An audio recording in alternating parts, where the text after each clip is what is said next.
Welcome to our channel, where we explore forgotten histories and quiet stories that shape the world we live in. Tonight we begin a journey into Victorian London, a city transformed by smoke, steam, machines, and unimaginable change. This series will explore how the Industrial Revolution reshaped everyday life, from crowded streets to bustling factories, from new opportunities to crushing hardships. The story you'll hear tonight is only the beginning of an 8-part journey into a world where invention and suffering lived side by side. Before we continue, make sure to subscribe to our channel and like this video so we can keep bringing you more slow, calming, historical stories. And please comment below and tell us from which location you are watching. It always means so much to know where our listeners join us from. Victorian London in the 1800s was a place unlike any other. A city that once moved at the pace of horse hooves and handcarts suddenly found itself swallowed by machinery. With the arrival of steam engines, railways, massive factories, and new inventions, the daily rhythm of life changed forever. People who once lived in quiet rural villages flocked to the capital in search of work and opportunity. London grew faster than it could breathe, becoming the largest city the world had ever seen. But growth brought chaos. It brought hope and hardship, noise and wonder, pollution and prosperity, all at once. Imagine the early morning in an industrial London neighborhood. The sun, when it managed to break through the thick fog of coal smoke, cast pale light over rooftops blackened with soot. Men and women moved through the streets with a new urgency, heading toward iron gates that guarded giant mills and factories.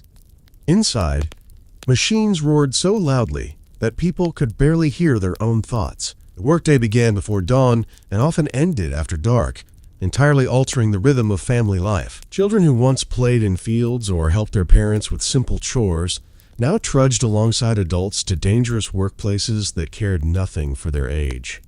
The Industrial Revolution didn't simply introduce machines. It altered society's entire structure. Work that had once been done in cottages and small workshops moved into enormous industrial buildings. Skilled workers were replaced by machines operated by untrained laborers. Communities that had been tightly connected were suddenly broken apart as thousands of rural families abandoned their villages for London's crowded streets. Every aspect of daily life, from where people slept to how they ate, worked, and traveled, was reshaped by the relentless march of industrial progress. Housing became one of the greatest struggles. London's population exploded so rapidly that the city couldn't contain everyone. Families packed into tiny, damp rooms inside crumbling buildings. Entire streets of slums appeared, where the walls bulged from moisture and floors rotted beneath the weight of too many footsteps. The smell of ash and sewage hung permanently in the air, drifting into every window. While wealthy Victorians lived in elegant townhouses with servants and silverware, the poor lived stacked atop one another, often sleeping several to a bed, coughing from the thick pollution that never truly cleared. Yet, amid the hardship, something extraordinary was happening. The Industrial Revolution filled the city with inventions that changed daily routines in ways earlier generations could never have imagined. Gas street lamps turned night into a dull, flickering daylight, allowing factories and shops to stay open long after sunset. Railways carried goods and people at speeds unimaginable to previous generations. Shops began to fill with affordable goods, cheap cloth, iron tools, household items, suddenly within reach of ordinary families. But the reality of these inventions depended entirely on one's place in society. The wealthy celebrated progress. The poor endured it. For factory workers, the day began early and ended late. The clang of machinery dictated their schedule more than the sun did. Women, who made up a huge portion of industrial laborers, often worked in textile mills, where the air was thick with fiber dust that coated their lungs. Men worked near hot furnaces, hauling coal and tending to steam engines that could explode without warning. Children squeezed between machine parts to clean them, risking death with every movement. The explosion of factories also changed family dynamics. Many parents barely saw their children except for a few tired minutes before sleep. Mothers who once raised children at home now worked long shifts in dangerous environments. Fathers who had once been independent tradesmen became laborers under strict factory supervision.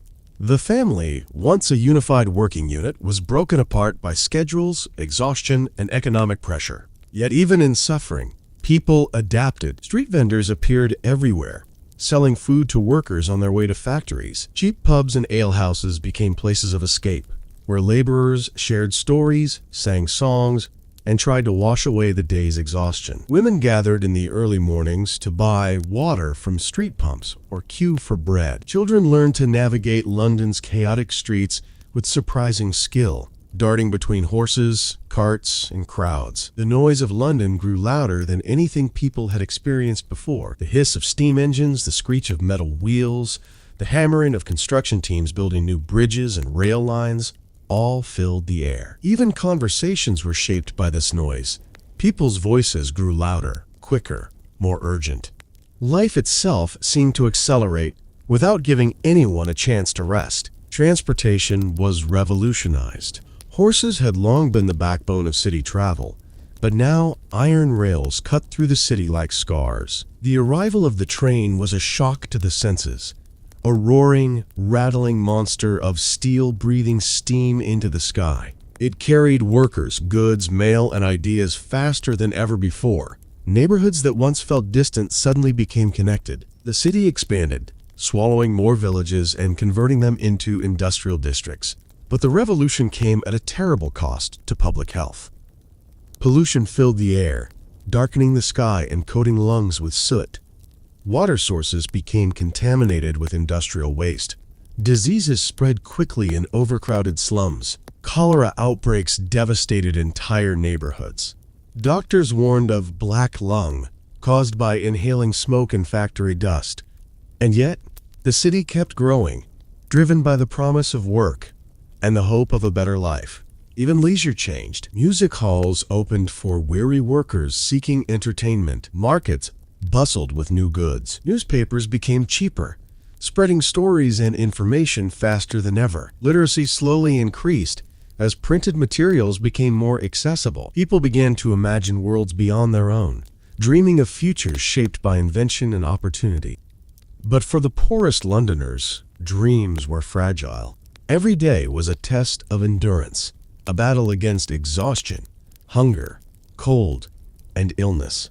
Their resilience became the quiet engine that kept the city alive. Without the labor of the poor, the Industrial Revolution would have sputtered and stalled. They carried London on their backs, even as the city often ignored their suffering. The Industrial Revolution transformed Victorian London into a place of marvels and misery, a city where smoke rose like a symbol of progress and despair alike. As we continue through this series, we'll explore how these transformations shaped families, workplaces, transportation, health, poverty, and the lives of those who dared to survive this new industrial world. The Industrial Revolution didn't only change the way Londoners worked, it reshaped the city itself, carving new paths through old streets and transforming entire neighborhoods. As factories began to rise like iron giants across the city, they pulled thousands of families toward them, altering where people lived, how they traveled, and what they could hope for. Victorian London grew so quickly that no map could keep up. New roads were poured over old ones, rail lines sliced through previously quiet districts, and the city began to stretch far beyond its ancient medieval boundaries. For families who lived through it, this rapid transformation brought both opportunity and devastation. In many parts of London, the growth of industry meant that once peaceful residential districts were suddenly swallowed by noise, smoke, and overcrowding. Streets that had once been lined with small shops or modest homes became congested with factories, warehouses, and tenements. Houses closest to these new factories were often purchased cheaply by landlords who divided them into small rooms, sometimes housing 3 or 4 families in a single dwelling. Overcrowding became legendary. In some areas, entire neighborhoods were so densely packed that even sunlight struggled to reach the lower floors of buildings. Those who could afford to escape did so, moving their families into the newly developing suburbs. But the poor had nowhere to run. For them, industrial expansion meant adjusting to life surrounded by machinery and chaos. Smoke poured constantly from chimneys. Streets were coated with black dust that clung to clothes and skin. At night, the windows of factories glowed with orange light from the furnaces, giving many districts a hellish appearance. The industrial city also developed its own distinct rhythm, one dictated not by seasons or sunlight, but by factory whistles. At dawn, thousands of workers poured into the streets, moving together like a river of weary bodies. They walked quickly, often silently, their minds already preparing for hours of grueling labor. The sound of boots on cobblestones mixed with the early morning rumble of carts carrying coal and supplies to the mills. These streets, once casual gathering places for children and neighbors, became thoroughfares of constant movement and urgency. Inside the factories, the environment was even more overwhelming.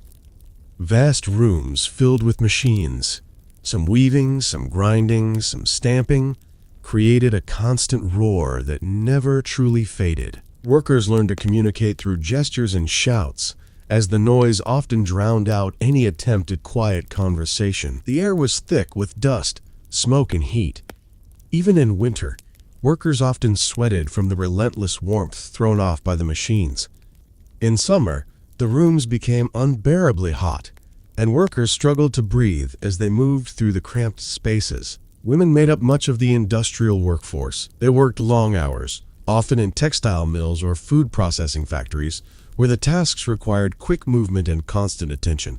Many brought their infants with them, leaving the babies with older children who watched them from corners or courtyards.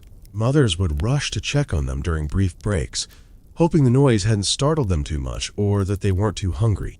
Men generally performed heavier labor, tending to furnaces, loading carts, repairing machines, or hauling materials. These jobs came with their own dangers. Explosions, fires, and mechanical failures were terrifyingly common. A single spark in a poorly maintained factory could lead to disaster. Many workers bore scars from injuries they suffered while trying to keep up with the demands of their employers. Yet few had the option to quit. Work was work, and jobs were precious, even when they were dangerous. Children, of course, were everywhere. Despite reforms that had begun limiting child labor, enforcement was weak, and factories continued to rely on children for tasks that required small hands or nimble bodies. Some worked under looms, tying broken threads. Others cleaned machines while they were still running, slipping between moving parts with a terrifying familiarity. A mistake could be fatal, but the pressure to earn whatever wages they could pushed these children into daily risk. Beyond the factories, the workhouse system cast a long shadow over Victorian London. Workhouses were meant to be a last resort, places where the poor could earn shelter and food by performing labor. But in reality, they became symbols of shame and suffering. Families who entered the workhouse were often separated, men to one area, women to another, children to yet another. The food was meager, the routines rigid, and the conditions bleak. Some Londoners feared the workhouse so deeply that they would rather starve than seek help there. Yet for many, especially widowed mothers and abandoned children, the workhouse was the only option. The industrial economy, while booming, did not guarantee stability. Factories closed unexpectedly. Accidents left workers unable to continue. Illness struck frequently in polluted neighborhoods. With no savings or safety nets, thousands found themselves at the mercy of the workhouse system. Despite these hardships, Londoners adapted in remarkable ways. Entire micro-communities formed within slums and factory districts. Neighbors looked after each other's children, shared meals when they could, and passed down advice on surviving the relentless pace of industrial life. Markets sprung up in even the poorest districts, selling cheap food, used clothing, and simple household goods. Mothers taught daughters how to stretch meals, mend clothes, and keep a home clean despite the soot that drifted in through windows and under doors. Nighttime in Victorian London brought its own atmosphere. When factory whistles finally signaled the end of the day, workers spilled into the streets in waves. Many headed directly to crowded pubs where the air was thick with smoke and laughter.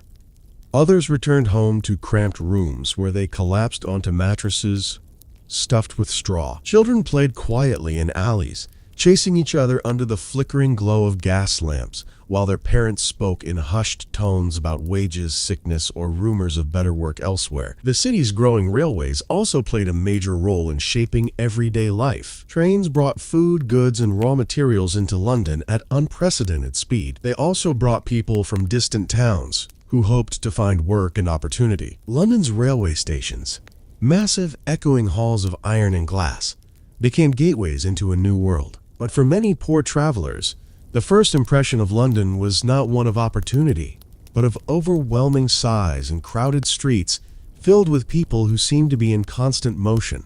As industrialization continued, the gap between rich and poor widened dramatically. Wealthy Londoners viewed progress as exciting and full of promise. They rode in carriages through clean, well-lit streets, attended theaters and exhibitions, and marveled at the wonders of modern science. But only a few streets away, the poor lived in dark, narrow alleys where disease spread easily and hope was harder to find. This contrast shaped every aspect of Victorian society, and it would only intensify as the century progressed. The Industrial Revolution had undeniably transformed Victorian London, but its effects were complex, contradictory, and deeply human. Progress brought prosperity, but also suffering. Innovation created jobs, but also exploitation. Inventions brightened the city, but also darkened the skies. And yet, through every hardship, Londoners found ways to endure, to adapt, and to dream of something better.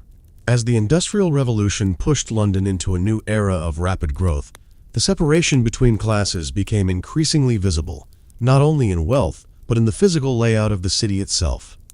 The rich and the poor lived in the same London, yet their daily experiences could not have been more different. For the wealthy, industrialization meant comfort, convenience, and innovation. For the poor, it meant endless labor, unhealthy living conditions, and the constant struggle to survive within a city that seemed to grow more indifferent with every passing day. The contrast began the moment a person stepped outside their door. In affluent districts like Kensington, Belgravia, and Mayfair, streets were wider, cleaner, and lined with elegant homes. Wealthy families lived in multi-story houses with servants who cooked meals, cleaned rooms, and maintained the household. Carriages rolled quietly over smooth stone roads, and the air, though touched by the soot drifting from factories, felt fresher compared to the smog-choked slums elsewhere. As one moved eastward or southward, however, a different London appeared. Narrow alleyways gave way to crooked streets lined with deteriorating buildings. Slums such as Whitechapel, Bermondsey, and Southwark housed thousands of families in tiny dark rooms. The poor lived practically on top of one another, sharing beds, walls, and the burdens of survival. Here, the Industrial Revolution didn't feel like progress. It felt like a storm that never ended. In these districts, noise was a constant companion. The clatter of horse-drawn carts, the shouting of street vendors, the distant thump of machinery, and the cries of children filled the streets from dawn until far past dusk. The smells were overwhelming, a mixture of rotting food, sewage, coal smoke, and the chemical discharge from nearby factories. Most homes had no running water, meaning families used shared pumps on the street or purchased water from vendors who filled buckets at dawn. Even more troubling was the lack of sanitation. Gutters overflowed with waste, and cesspits frequently leaked into basements and wells. In summer, the heat intensified the odors, making the air thick and oppressive. In winter, the dampness seeped into walls and clothing, leaving many families shivering despite the small fires they tried to maintain with scraps of wood or coal. For the poor, illness was a constant threat. Diseases such as cholera, typhus, scarlet fever, and tuberculosis swept through crowded neighborhoods with deadly efficiency.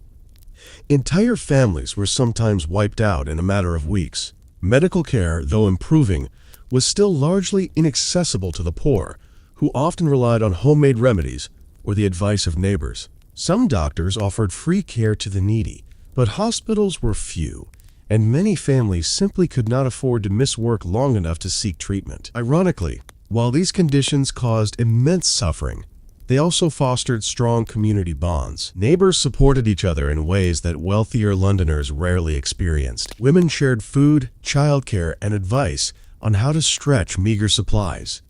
Men helped repair homes, shared firewood, and looked out for one another during times of unemployment. Even children formed tight-knit groups, navigating the streets together, playing when they could, and learning early how to survive in a harsh environment. Workhouses continued to loom over these communities, like a dark cloud. Though intended as a last resort, many families found themselves there through misfortune, an injury, the death of a breadwinner, or a sudden job loss. The rules were strict, the food scarce, and the labor exhausting.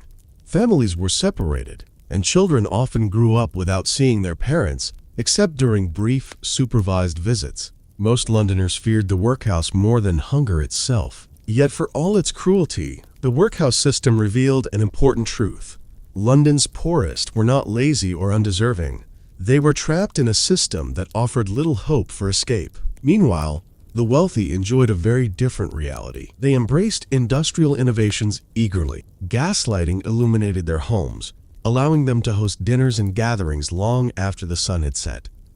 New inventions, such as sewing machines and improved stoves, made domestic life more comfortable. Wealthy families began hiring more servants than ever, often employing young girls from poor neighborhoods to work in their kitchens and parlors. These servants lived in the same city but inhabited a different world, one of grand houses, polished floors, and strict household rules.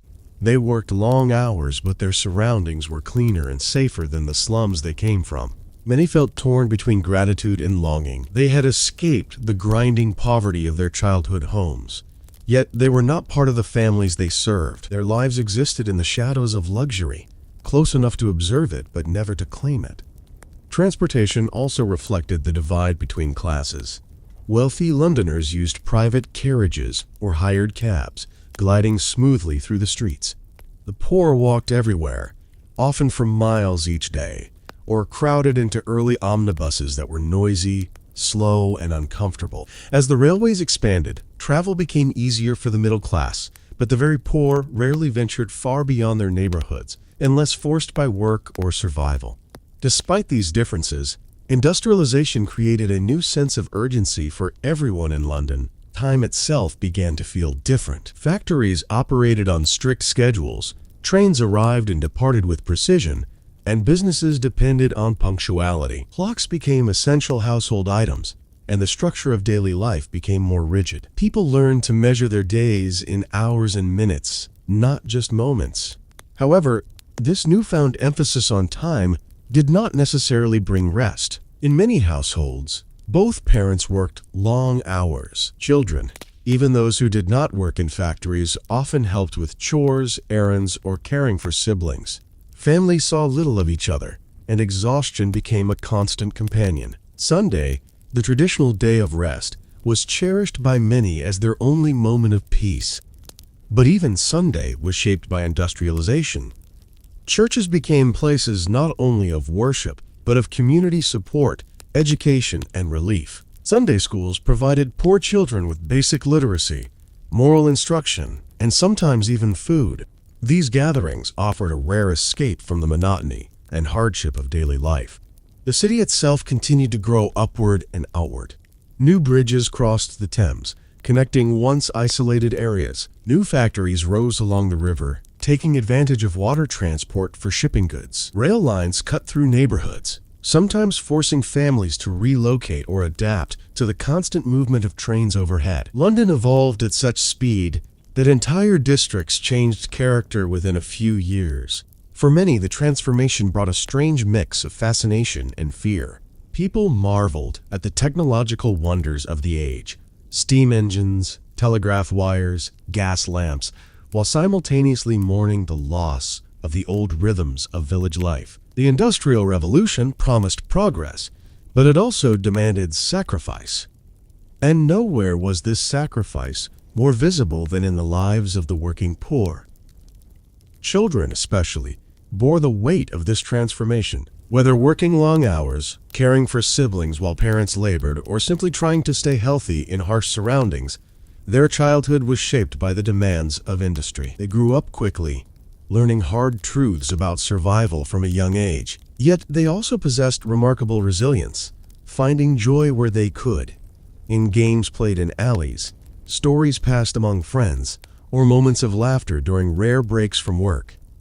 As Victorian London continued to expand and transform, one of the most profound changes brought by the Industrial Revolution was the shift in how people understood work, identity, and daily survival. Society no longer revolved around small trade shops or agricultural rhythms. Instead, it pulsed with the constant movement of machines, factory whistles, and newly formed industries that shaped the city's character. For many Londoners, the idea of stability became fragile, shifting with every change in production, wages, or the whims of factory owners. Work itself became something different than what earlier generations had known. Before industrialization, trades were often passed down from parents to children. A carpenter's son learned woodworking, a blacksmith's daughter became familiar with iron tools, and a weaver's children worked beside them in small workshops. Skills were learned through years of practice, and while the work was laborious, it was personal. People could take pride in creating something with their own hands. But the rise of factories changed this entirely. Machines replaced skilled work, and the tasks required to operate them became increasingly repetitive. Workers no longer crafted entire items. Instead, they contributed one small part to a larger process controlled entirely by the rhythm of the machine. Women and children performed tasks once done by skilled craftsmen because the machines now dictated the pace and complexity. This shift created a deep sense of displacement in the working class. Many felt they had lost not just their livelihoods, but also their identities. Inside the factories, the atmosphere was relentless. In textile mills, the air was thick, with cotton fibers that clung to skin and hair. The machines clattered loudly, drowning out conversation and creating an environment where workers often communicated through gestures. In metal factories, the heat was overwhelming. Furnaces glowed with intense flames, and sparks flew through the air, lighting the dim spaces in flashes of orange and white. The smell of smoke mixed with sweat filled every corner. The lack of regulation was glaring. Workers were expected to keep up with the machines, not the other way around. If someone slowed down, they risked being replaced. Injuries were common, and those who were hurt often lost their jobs immediately. There were no safety nets, no workers' compensation, and no medical care provided by employers. The machinery was unforgiving. One moment of distraction could lead to disaster. Yet despite the danger and exhaustion, people flocked to these jobs because industrial work offered something rural life rarely did: consistent wages. Even if the pay was low, the possibility of earning money regularly gave families a sense of hope. A chance, however small, to escape starvation. But these wages often came at the cost of physical health, family time, and emotional well-being. The Industrial Revolution also reshaped the roles of men, women, and children. Men typically performed the physically demanding tasks, carrying heavy loads, maintaining machines, shoveling coal, and managing boiler rooms.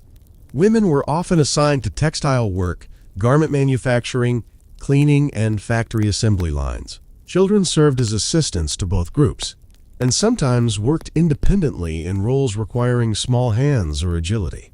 Family structures shifted dramatically. Whereas once a household functioned as a single working unit, industrial life forced family members into separate roles and schedules. Fathers and mothers often worked opposite shifts, leaving little time for shared meals or conversation. Older children watched younger siblings, while parents labored. Many families saw each other only late at night, exhausted and unable to speak much before sleep overtook them. And yet, life could not be all labor. People needed moments of relief, and so new forms of leisure began to emerge. Music halls became incredibly popular among workers. For a small fee, men and women could spend a few hours listening to songs, comedy acts, and performances that helped them forget their daily struggles. These halls were noisy, lively spaces where laughter echoed through the smoky air, and where workers felt momentarily free. Street entertainment also flourished. Buskers, acrobats, magicians, and storytellers performed for coins, drawing crowds of tired workers and curious children. Markets buzzed with activity as vendors shouted their prices, selling everything from vegetables to used boots. Even small moments, a warm pastry from a vendor, a few minutes chatting with neighbors, or a child's laughter in a narrow alley, became precious sources of joy. But not all attempts at escape were harmless. The pressures of industrial life drove many toward alcohol. Pubs filled quickly after work hours, becoming places where people sought relief from unrelenting exhaustion. Drinking offered temporary numbness, but it also led to problems within families and communities. The government eventually tried to regulate pub hours, but for many workers, alcohol remained one of the few accessible comforts. The rapid expansion of London also introduced new challenges in public transportation. Omnibuses became a common sight, carrying passengers through the city streets, though these early vehicles were slow, crowded, and uncomfortable. For the poor, walking remained the most common method of travel. London streets became rivers of people moving between work, home, and crowded markets. Railway expansions introduced even greater change. Massive train stations like King's Cross and Paddington became gateways for travelers seeking work in London. These stations, built from iron and glass, symbolized the power and ambition of the Industrial Revolution. Yet for many poor families, the railway represented something more complicated, a reminder of how the world they knew was slipping out of reach. The trains brought wealth and goods to the city, but they also disrupted neighborhoods, displaced households, and changed the fabric of community life. Meanwhile, those living in slums faced daily challenges that went far beyond the factory floor. Housing was dangerously inadequate. Tenements were often damp, with leaking roofs and walls that seemed to crumble at the slightest touch. Families sometimes hung blankets to divide rooms or slept in shifts due to the lack of floor space. The constant dampness made respiratory illness common, and tuberculosis became one of the most feared diseases in these neighborhoods. Waste disposal remained a major problem. With thousands of people living in close quarters, sewage often overflowed into the streets. Rats were everywhere, contributing to the spread of disease. Water sources were contaminated, and outbreaks of cholera and typhoid fever were devastating. Even as London's wealth grew, the poorest inhabitants struggled against dangers that money alone could not solve. Public concern about these conditions began to grow as writers, reformers, and philanthropists brought attention to the plight of the urban poor. Figures like Charles Dickens used their stories to expose the harsh realities hidden beneath London's glittering surface. His novels depicted hungry children, crumbling buildings, and the grinding cruelty of industrial labor. Dickens's success brought these issues into the public eye, prompting debates among politicians and social thinkers about how to improve living conditions for the poor. Reform movements gained momentum. Groups organized campaigns for better sanitation, safer housing, and improved working conditions. They pushed for building regulations that required proper ventilation, access to clean water, and safer designs. Doctors and scientists warned of the dangers of pollution and overcrowding, urging the government to act in the interest of public health. Still, change came slowly. The needs of industry often overshadowed concerns for human welfare, and many employers resisted reforms that could cut into their profits. Workers, meanwhile, were cautious. While they needed better conditions, they also feared that pushing too hard might cost them their jobs. Unions began to form, giving workers a collective voice, but their power was still limited in the early years of industrialization. Yet amid the struggle, something remarkable persisted: hope. Londoners continued to dream of better lives for themselves and their families. Parents hoped for safer work for their children. Workers hoped for higher wages. Women hoped for more rights and opportunities. Young people, witnessing the speed of change, dared to imagine futures that their parents never could. As London pushed deeper into the heart of the Industrial Revolution, the effects of constant growth and struggle began to reshape not only the physical city, but also the mindset of its citizens. The people of London, from factory workers and chimney sweeps to merchants, nurses, artisans, and emerging social reformers, all lived within a world that seemed to accelerate more with every passing year. The machines grew louder, the buildings taller and the crowds denser. Life was changing at a speed no previous generation had ever known, and while progress promised opportunity, it also brought uncertainty, tension, and a sense of imbalance that many struggled to endure. Transportation, one of the most powerful engines of transformation, continued to expand across the city. The railways that once felt like marvels or curiosities became an everyday part of life. More lines were laid, more stations built, and people became increasingly dependent on these new iron pathways. The railways didn't just move people. They moved ideas, goods, habits, cultures, and expectations. Suddenly, workers could live farther from their factories, though few of the poor had this luxury. For the wealthy and middle class, rail travel opened new possibilities. Vacations to coastal towns, business in expanding suburbs, and access to shops and markets beyond their immediate neighborhood. But for the poor, the railways often meant something different. The construction of new lines tore through slums and tenements, displacing hundreds of families with little warning. Houses were demolished to make way for tracks or stations, and entire communities were uprooted.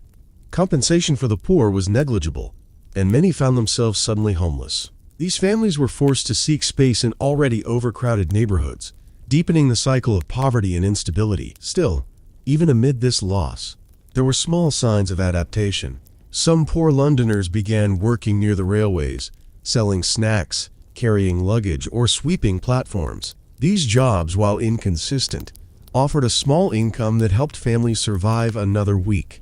Children, too, found opportunities, often becoming errand runners, porters, or newspaper boys. Although these jobs were tiring and poorly paid, they kept children out of the factories for a few hours each day, offering just a glimpse of a different kind of life. While transportation expanded possibilities for some, the street-level reality for most Londoners remained harsh. Walking through poorer neighborhoods meant confronting a world many wealthier citizens preferred not to acknowledge. The smell of coal, smoke, and sewage mingled in the air, and the sight of overcrowded homes, barefoot children, and exhausted mothers stood in stark contrast to the polished stores and elegant avenues of central London. Even the sounds of the city varied by district. In wealthy areas, the clip-clop of carriages and the chatter of society events filled the air. In the slums, the noises were sharper. Factory whistles, shouting vendors, crying infants, and the constant clatter of life lived too closely.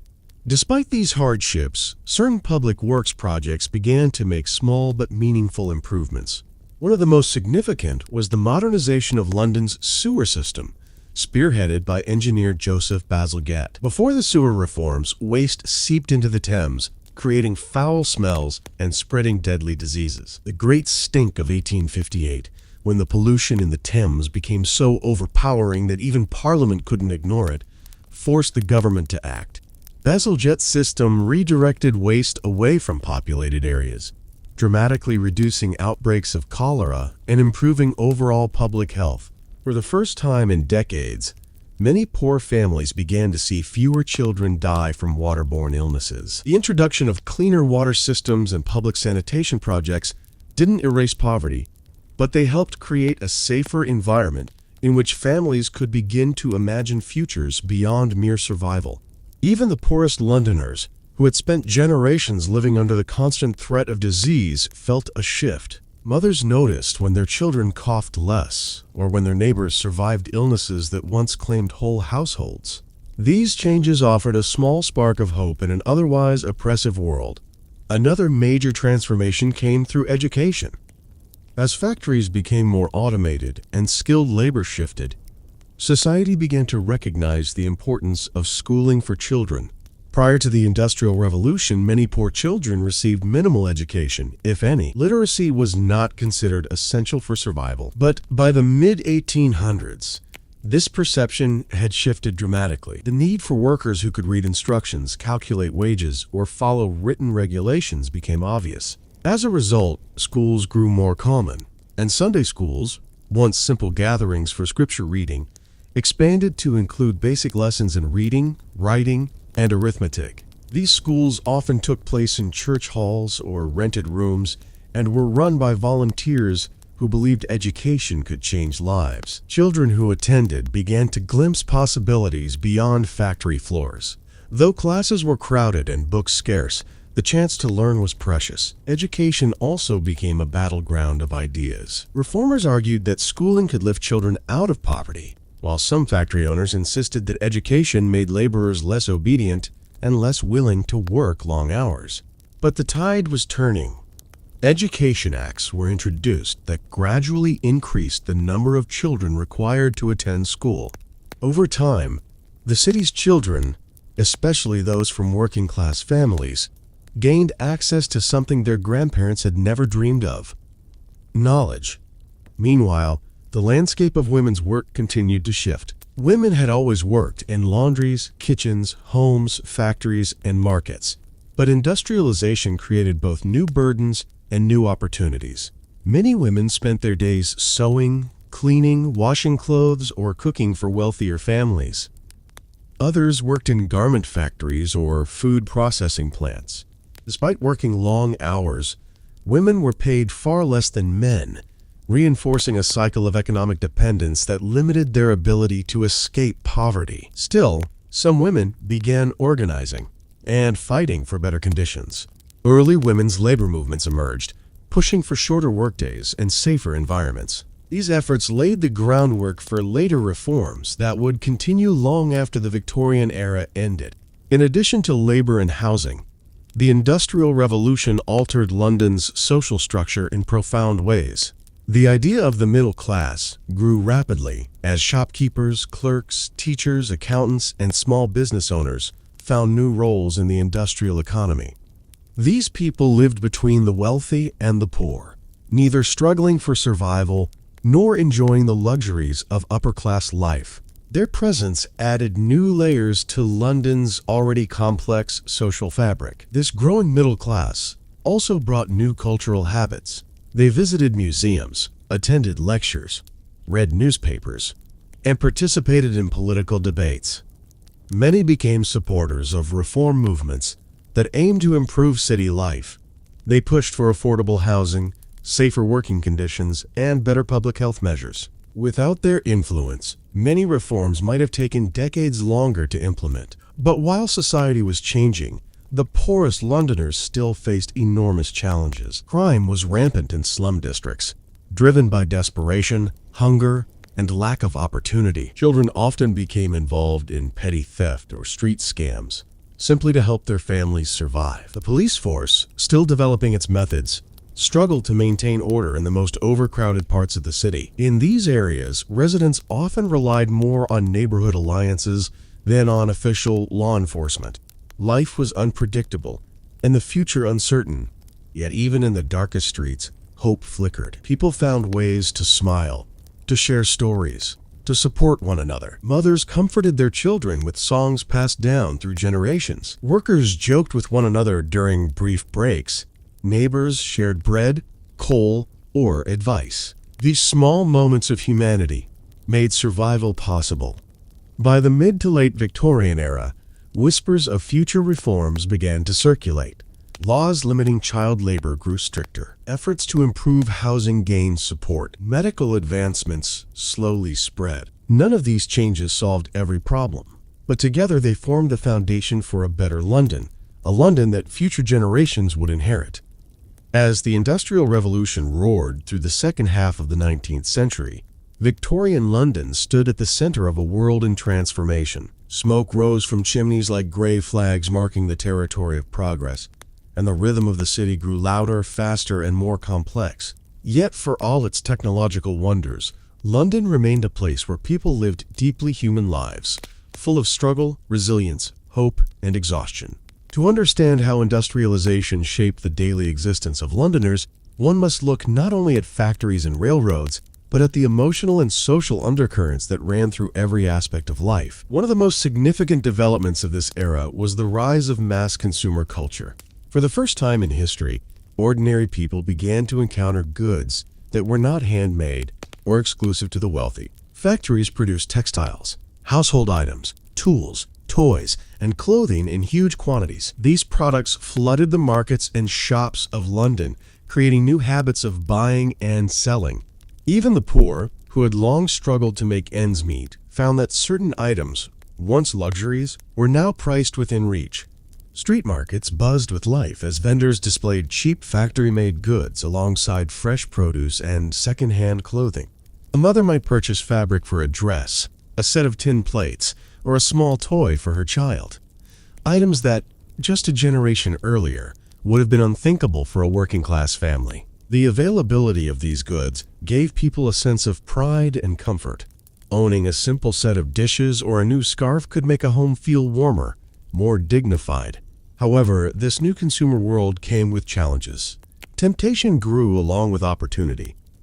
Families who lived on small wages sometimes found themselves buying items they didn't entirely need, hoping to feel a moment of luxury in lives otherwise dominated by hardship. The desire for nicer things, fueled by advertisements and the sight of wealthier families enjoying abundant goods, created a tension between aspiration and affordability. The emergence of department stores further reshaped London's commercial landscape. Shops like Whiteley's and Harrods became temples of modern consumerism, offering a dizzying array of items under one roof. Their polished floors, bright lights, and eye-catching displays drew crowds from every social class, even those who could not afford to buy anything. Walking through these grand stores felt like stepping into another world, a world that promised beauty, elegance, and escape from daily drudgery. Yet the harsh realities of industrial life were never far away. For the poor, every penny still mattered. Many lived week to week, and a single misfortune, illness, injury, or the closure of a factory could plunge a family into crisis. The workhouse loomed as a constant threat, a reminder that failure or bad luck could strip away everything. Alongside consumer culture, another force was reshaping Victorian society, the birth of modern science and medicine. The Industrial Revolution not only produced machines, it sparked curiosity, invention, and discovery. Scientists began studying air quality, water contamination, disease transmission, and public health. Doctors pushed for cleaner streets, better waste disposal, and access to safe drinking water. Medical advancements, though slow to reach the poorest households, slowly transformed everyday life. Vaccines and improved surgical techniques saved lives. Hospitals expanded their services. Midwives and nurses gained more training, reducing childbirth deaths. Even basic medical knowledge, such as the importance of fresh air, clean water, and sanitation, began to spread through pamphlets, newspapers, and lectures. But despite these advancements, many poor families continued to struggle with illness. In overcrowded slums, diseases like tuberculosis, cholera, and diphtheria continued to take a heavy toll. The air was polluted, the water often unsafe, and the streets filthy. Medical care, though improving, remained expensive and unevenly distributed. The wealthy could afford private doctors. The poor relied on charity hospitals or home remedies. The Industrial Revolution also reshaped the role of religion in London. Churches, facing the overwhelming reality of urban poverty, expanded their efforts to provide food, shelter, and education to struggling families. Many churches offered soup kitchens, clothing drives, and small amounts of financial assistance. They organized Sunday schools that taught children to read and write, often their only source of education. Religious organizations became havens for those seeking comfort, community, or moral guidance in a city that grew more chaotic each year. Religion also played a role in the growing social reform movement. Inspired by faith and moral responsibility, reformers pushed for better conditions in factories, slums, and workhouses. They published reports exposing child labor abuses, unsanitary living conditions, and the cruelty faced by orphans and widows. These reports stirred public outrage and gradually forced the government to enact new laws. One of the most influential reforms was the Factory Act, which established limits on working hours and improved safety regulations. Earlier in the century, children had worked from before sunrise to after sunset. Now, slowly, reforms reduced their work days and increased their access to schooling. These changes, though not perfect, marked the beginning of a new awareness that society had a responsibility to protect its most vulnerable members. Reforms also reshaped the city's daily life. New public parks were built to provide fresh air, recreation, and relief from cramped living spaces. These parks became gathering places where families could rest, children could play, and workers could escape the constant pressure of industrial work, even if only briefly. The introduction of the London police force helped reduce crime in certain areas, though tensions between officers and poor communities remained high. The police were often seen as enforcers of laws that protected the wealthy while punishing the poor. Yet over time, as the force became more organized and professional, some neighborhoods began to feel the benefits of increased order and safety. Education, too, continued to evolve. More children attended school, learning skills that could open new doors in adulthood. A girl who learned to read might become a governess. A boy who learned mathematics might find work as a clerk instead of a laborer. These small steps toward literacy and knowledge slowly lifted families into more secure lives. However, even as opportunities expanded, inequalities remained enormous. Wealthy Londoners enjoyed new comforts: gas lighting, running water, indoor toilets, and elegant public buildings. Their homes were warm, clean, and filled with the latest household inventions. They attended plays, concerts, and exhibitions, embracing the cultural side of industrial progress. Meanwhile, the poor continued to live in crowded, crumbling homes with cold fireplaces and leaky roofs. Their daily schedules were dictated by factory whistles, not personal desires. Their bodies bore the marks of labor: calloused hands, strained backs, persistent coughs. Their lives were a complicated mixture of endurance and hope, struggle and survival. Yet despite everything, London's poor demonstrated extraordinary resilience. They created cultures of mutual support, formed tight-knit communities, and crafted traditions that brought joy into even the bleakest environments. From street games played by children to weekend gatherings at markets or riverbanks, everyday life held moments of light that industrialization could not extinguish.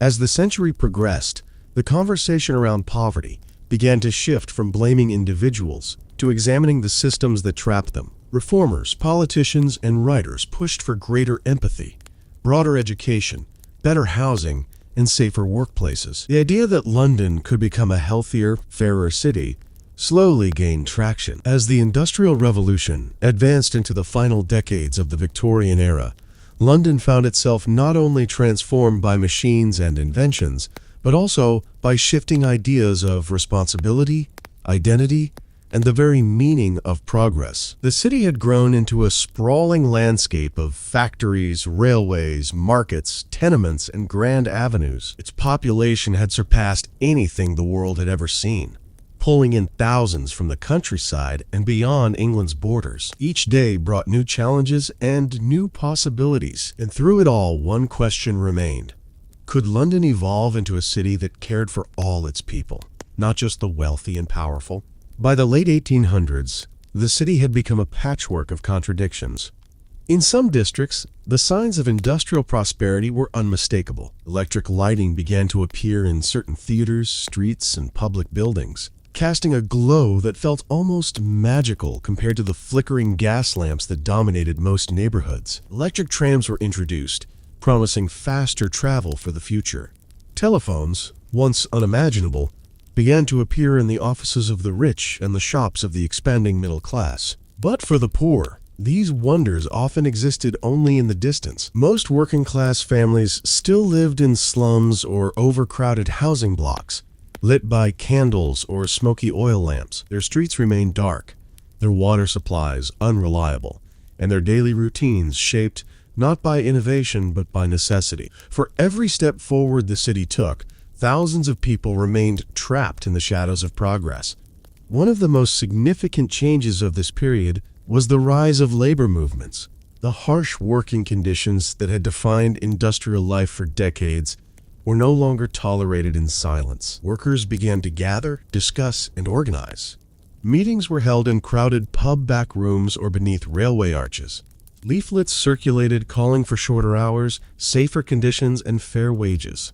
Some groups formed early trade unions which attempted to negotiate on behalf of their members. These gatherings were both hopeful and dangerous. Employers feared the growing power of organized labor and sometimes fired workers who joined unions. Police disrupted meetings or arrested speakers for causing public disturbances. Yet the momentum of the movement grew steadily. Factory workers, dock workers, gas workers, match girls, and even domestic servants began to recognize their collective strength. Victorian London witnessed several powerful strikes, some small and local, others citywide and impossible to ignore. In each case, the strikers demanded dignity, safety, and the right to rest, simple yet revolutionary demands in a world that had long valued profit over people. These strikes often ended with compromises rather than full victories, but each one planted seeds of change that would eventually reshape labor laws across Britain. At the same time, the landscape of public health continued to improve. Advances in sanitation, cleaner water supplies, and the growing awareness of germ theory helped reduce disease outbreaks. The city began constructing new parks and open spaces to provide fresh air in densely populated neighborhoods. These parks became vital refuges for families who had lived for generations with little access to greenery. Children played in open fields, mothers rested on benches beneath shade trees, and fathers gathered on weekends to enjoy a rare moment of peace away from factory noise. Still, London remained a dangerous place for many. Air pollution continued to worsen as factories expanded and coal consumption surged. Thick fogs, known as pea soupers, became infamous. Dense greenish clouds of smoke and moisture that swallowed streets whole. During these fogs, visibility dropped to almost nothing. Lamplighters struggled to keep the streets illuminated, and people stumbled through the haze with handkerchiefs pressed to their noses. These fogs caused accidents, respiratory illnesses, and deaths, yet they were accepted as part of urban life. A symbol of the cost of industrialization, housing reform also gained momentum during this era. Social reformers mapped slums, documented overcrowding, and pressured the government to build new, healthier housing. Model housing projects appeared in several districts, offering improved ventilation, cleaner facilities, and more stable living conditions. Although these buildings served only a fraction of the needy population, they demonstrated that cleaner, safer homes were possible, and they inspired future generations of architects and planners. Education reform continued its march forward as well. The introduction of compulsory schooling, combined with growing literacy rates, began to shift the landscape of opportunity for young people. Children who once toiled in factories now spent their mornings reciting lessons, learning arithmetic, practicing reading, and discovering worlds beyond their immediate surroundings. Education offered a new kind of hope. The promise that a child born into poverty might one day work as a clerk, a teacher, a shop assistant, or even a journalist. Books and newspapers became increasingly accessible. Libraries opened in more neighborhoods, offering free access to reading materials. Adults who had never learned to read now began attending evening classes. Literacy became a tool for empowerment, allowing people to understand their rights, follow the news, and advocate for themselves. For some, reading became a source of escape and comfort, providing relief from the weight of daily labor. Meanwhile, the industrial economy continued evolving. New technologies replaced older machines, creating new forms of work while destroying others. Industries rose and fell quickly, leaving some workers scrambling to adapt. Dock workers struggled with mechanization as cranes and conveyor belts replaced manual lifting. Skilled artisans found themselves outpaced by mass production. Yet new roles emerged. Telegram operators, railway clerks, machine technicians, and office workers found opportunities in a growing urban economy. Women, too, gained new roles beyond domestic service and factory labor. Some became teachers, nurses, or shop clerks. Others found work in the growing world of office administration. While still paid far less than men, these women began shaping a future in which their contributions would eventually gain recognition and respect. Their presence in schools, hospitals, and offices helped redefine the possibilities for future generations. Despite progress, inequality remained a defining feature of Victorian London. The gap between the wealthy elite and the poor was staggering. Wealthy families lived in comfort, surrounded by art, fine clothing, servants, and lavish meals. They traveled to Europe, attended the opera, and hosted grand social events. Their children enjoyed private tutors and the best schooling available. By contrast, the poor struggled to maintain even the basics of survival. Many worked more than 60 hours a week, yet remained one missed paycheck away from starvation. Their homes were cramped, their meals sparse, and their clothing patched and worn. Illness and injury brought fear rather than doctors' visits. And while reforms had begun to improve the world of the poor, change was slow, uneven, and often resisted by those with power. Yet even in the most difficult districts, hope persisted. Charity organizations increased their efforts, providing meals, clothing, and temporary shelter. Local community groups organized reading circles, children's clubs, and evening gatherings to support those in need. These groups offered friendship, compassion, and solidarity, values that no machine or invention could replicate. Victorian London also witnessed a growing fascination with social science. Writers, researchers, and reformers documented the lives of the poor with unprecedented detail. They interviewed families, mapped neighborhoods, recorded wages, and studied the impact of industrialization. Their work influenced government policy and public opinion, pushing society toward a more empathetic understanding of poverty. The late Victorian era marked an important turning point. London had grown larger, wealthier, and more technologically advanced than ever before, but it had also become a city willing, at least gradually, to examine its own conscience. The idea that progress required responsibility began to take root. People increasingly questioned whether a city could truly prosper, while so many of its citizens lived in hardship. As the Industrial Revolution approached its final decades in Victorian London, the city had reached a point where change was not just visible, it was unavoidable. The smoke-filled skies, the crowded streets, the endless hum of factories, and the daily rhythm of struggle had shaped the identity of millions. London had transformed from a medieval settlement to the beating industrial heart of the world. Yet the question remained: what would become of the people who built this new world with their sweat, labor, and sacrifice? By the 1880s and 1890s, many Londoners believed the city stood on the edge of a new era, one in which the extreme hardships of the early Industrial Revolution might finally give way to a more stable and humane society. But the changes that followed were not sudden.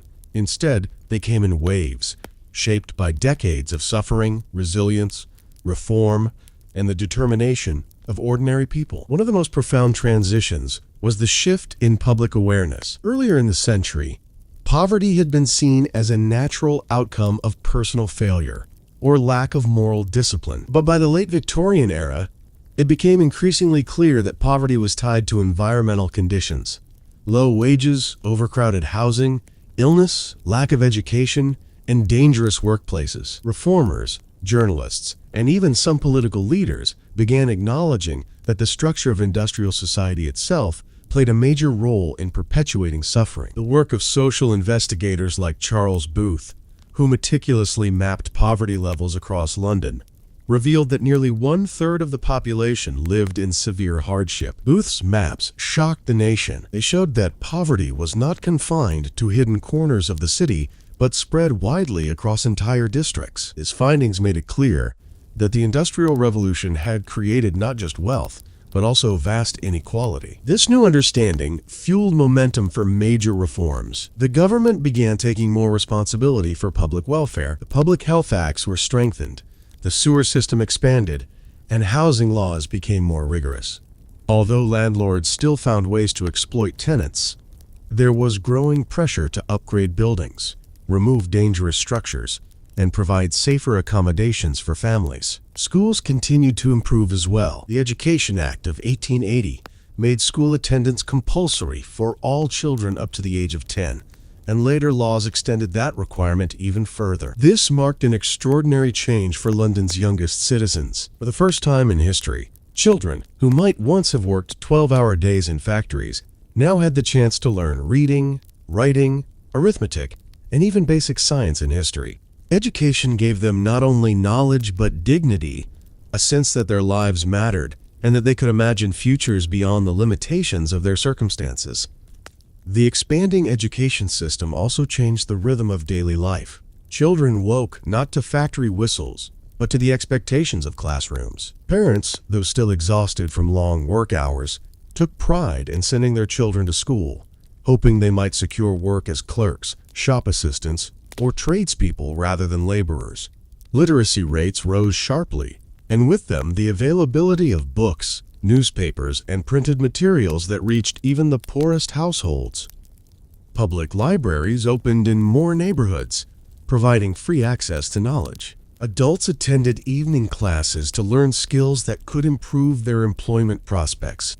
Slowly, the gap between the illiterate and literate began to shrink, though not evenly across all communities. Employment prospects. Slowly, the gap between the illiterate and literate began to shrink, though not evenly across all communities. As education spread, so did political awareness. Working-class men gained the right to vote through various reform acts, and public debates grew more spirited. People began demanding fairer wages, safer working conditions, shorter hours, and better treatment for women and children. Labor unions grew stronger, and workers realized that through unity, they could advocate for their rights in ways unimaginable just a few decades earlier. Industry itself also began to change. Machines became more efficient, reducing some of the most grueling forms of manual labor. Factories introduced better ventilation, safety guards on machines, and more organized workspaces, not always because employers grew more compassionate, but because the law and public pressure left them no choice. The industrial economy diversified as well, with more job opportunities in transportation, utilities, clerical work, retail, and professional services. Despite these improvements, life for the poor remained challenging. Housing shortages persisted, wages often lagged behind inflation, and disease still haunted overcrowded areas. Even as progress unfolded, London remained a city where survival often depended on resilience, community support, and the ability to navigate a constantly changing environment. Yet something remarkable happened in the hearts of its people. Londoners began to believe that society could change, that suffering was not destiny, and that progress could be built with compassion, not just machinery. This shift in mindset marked one of the most important legacies of the Industrial Revolution. Women played an increasingly significant role in this transformation. As literacy spread, more women became teachers, nurses, clerks, and activists. Figures like Florence Nightingale revolutionized nursing and public health, while others campaigned for better working conditions, property rights, and eventually, the right to vote. Their work reshaped gender expectations and laid foundations for the movements that would flourish in the 20th century. Meanwhile, art, literature, and theater grew richer and more varied. Writers such as Dickens, Hardy, Gaskell, and Wells offered vivid portrayals of industrial life, shining a spotlight on both its wonders and horrors. Their stories helped shape public opinion, encouraging empathy for the struggles of the working poor and inspiring efforts to build a more equitable society. As the 19th century drew to a close, the emotional landscape of London was one of complex layers: hope and exhaustion, ambition and fear, pride and uncertainty. Families who had endured the worst years of industrial hardship now saw glimmers of a brighter future for their children. The rise of public schools, sanitation reforms, transportation networks, and health initiatives began to create a city that, while still flawed, was more livable than before. And yet, the Industrial Revolution's work was far from complete. The city continued to grow, the machines continued to hum, and the tension between wealth and poverty remained powerful. But Londoners, scarred, tired, determined, carried forward with the belief that they could continue shaping the world they had built. The story not with a final ending, but with a sense of continuity. The Industrial Revolution did not simply stop when Queen Victoria's reign ended. Its legacy continued into the 20th century, shaping technology, politics, culture, and the lives of millions long after the last Victorian chimney stopped pumping smoke into the sky. And for the people who lived through it, workers, children, mothers, fathers, reformers, and dreamers, their stories remind us that progress always comes at a cost, but that hope, resilience, and solidarity can guide humanity through even the most overwhelming transformations. Good night, traveler. May your rest be peaceful, and may the echoes of Victorian London carry you gently into sleep. Welcome to our channel, where we explore forgotten corners of history in the calmest, slowest, and sleepiest way possible. Tonight, we begin a long journey into the shadows of Victorian London's darkest, where life of the poor was shaped by smoke, hunger, narrow alleys, and the unspoken rules of survival. This story will gently walk you through the hidden world behind the grand Victorian inn, the world beneath the gas lamps, beneath the wealth, beneath the noise of progress. Before we begin, make sure to subscribe to our channel and like this video to support our slow, relaxing storytelling. And tell us in the comments from which location you are watching this video. We love seeing you from around the world. The Victorian era, stretching from 1837 to 1901, is remembered for innovation, elegance, and empire. But behind the polished marble floors of wealthy homes lived an entirely different London, one of cramped lodgings, narrow alleys, soot-filled skies, and children sleeping under railway arches. This other London, hidden in fog and filth, was home to millions who fought every day simply to endure the next sunrise. Their voices rarely made it into, and their struggles were often overshadowed by the achievements of others. Yet it was their labor, their sweat, and their suffering that made the Victorian machine run. Tonight, in this quiet, slow journey, we begin uncovering what life was really like in forgotten. When people imagine Victorian London, they often see gas lamps glowing in gentle fog, elegant carriages rolling down wide boulevards, and men in top hats strolling past shop windows. But most people never experience it. The real heart of London was made up of overcrowded neighborhoods, where countless families squeezed into damp rooms, often sharing a single bed among several members. These rooms were inside tenements so poorly built that a heavy rain could seep through the roof and run down the walls like a small waterfall. The smell of rot, waste, and coal dust clung to everything: clothes, hair, skin. Families in the darkest corners of the city lived with the constant threat of eviction. Many landlords rented rooms by the day, not the week, meaning that losing even a few pennies could push a family onto the streets. Many poor Londoners wandered endless of shelter, going from lodging house to lodging, hoping to find the night. If a family managed to secure a spot inside, they often slept sitting up,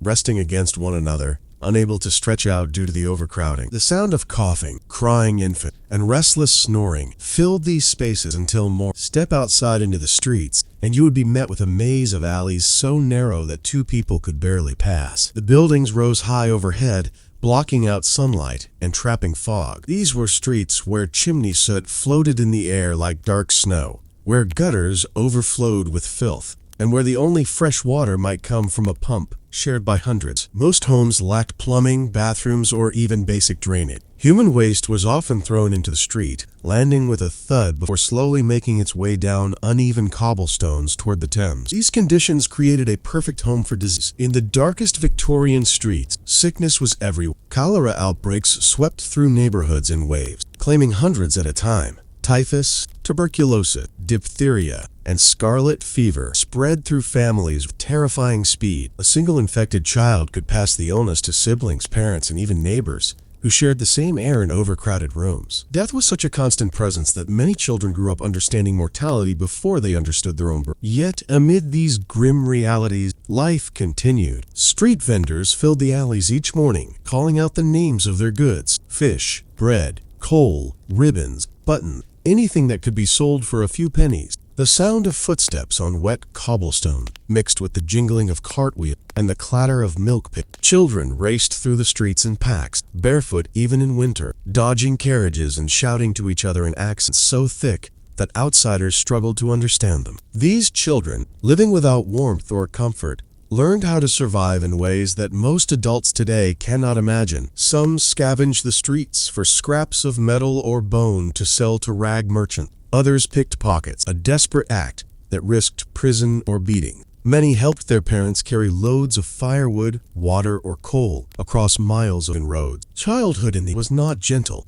It was a race against hunger, cold, and yet children still found pockets of joy, playing marbles, splashing through puddles after rain, or gathering to listen to a street singer's voice even for just a few minutes, made the world feel less heavy. As evening settled over Victorian London, the city transformed once again. Gas lamps cast long, trembling shadows against the brick wall. The fog thickened into something so dense that people compared it to smoke-filled. In this dim light, the wealthy hurried home, but the poor began another battle, finding shelter, warmth, and safety. The darkness held danger: thieves, drunkards, gangs, the threat of violence. For many, nighttime was the hardest part of the day. Women often walked the streets, selling flowers, matches, or small goods to earn enough for bread. Some were forced into even more danger, risking their lives to survive one more day. Men gathered outside pubs, hoping to find a moment of relief in ale. Meanwhile, children curled up near factories where steam pipes reached warm air, or they huddled beneath bridges where the wind was less fierce. In these darkest streets, survival was a moment-by-moment effort. Despite all this, hope never completely disappeared. The poor of London created communities where people looked after one another. Neighbors shared food when they could, offered help during illness, and protected each other from danger. There was laughter too, at small jokes, at street performances, at the everyday absurdities of life. Even in the most desperate circumstances, people found ways to keep going. Tonight, as we drift through the first chapter of this story, we begin to understand that Victorian London was a city of contrast: beauty and misery, wealth and starvation, progress and suffering. The darkest streets were home to the resilience of ordinary people who learned to endure conditions that would break most of them. Their daily struggles reveal a world hidden beneath the polished surface of history. This is only the beginning of our long journey into Victorian London's shadows. In the next part, we will explore the lives of streetwork, criminals, police patrols, and the underground economy that shaped the survival of thousands. But for now, let the sounds of this world fade gently. Close your eyes. The night scenery of Victorian London's poorest district brought with it an atmosphere unlike anything seen in other parts of the city. While wealthier neighborhoods glowed with orderly lamps and clean walkways, the darker streets moved to a different rhythm, a slow, heavy pulse shaped by desperation. As the fog thickened, the narrow lanes became stage sets for the nightly dance of survival, one where every character had a role: the street hawker calling out his final prices, the pickpocket scanning for a distracted passerby, the constable pacing his beat, and the weary mother searching for a place to sleep with her children. This chapter of the story takes us deeper into lives, revealing the complex web of work, crime, danger, and endurance that defined the nightly world of the Victorian era. Street work was often the only way the poor could earn money,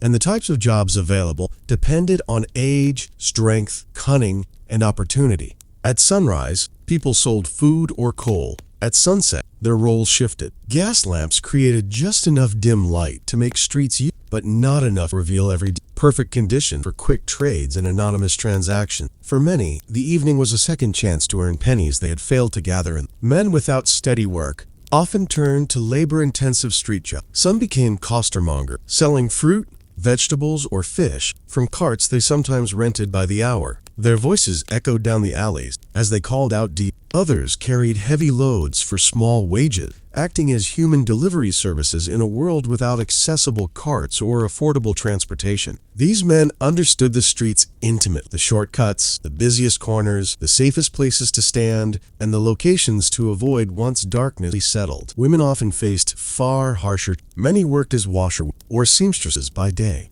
earning pennies for long hours of exhausting. At night, they might walk the streets selling flowers, matches, ribbons, or small trinkets, items cheap enough for the poor to buy yet common enough to be sold again and again. Some women, trapped in endless cycles of poverty, had no choice but to accept more dangerous work. This was a reality rarely spoken about openly during the Victorian era, but known by all who lived in London's darker districts. The weight of survival forced many into perilous situations. Children, too, were part of the nighttime economy. Some acted as guides through fog, holding torches and leading wealthier individuals safely through confusing alleys. Others scavenged for bones, coal pieces, or metal fragments to sell at rag shops. Some even performed simple songs or tricks, hoping that a passerby might spare a coin. These children lived on the edge of hunger each day, and even the smallest earnings meant warmth, bread, or the chance to avoid a beating for returning home empty-handed. Then there were those drawn into the underworld of crime, not because they wanted to, but because starvation left no alternative. Pickpockets worked in coordinated groups, each with assigned roles.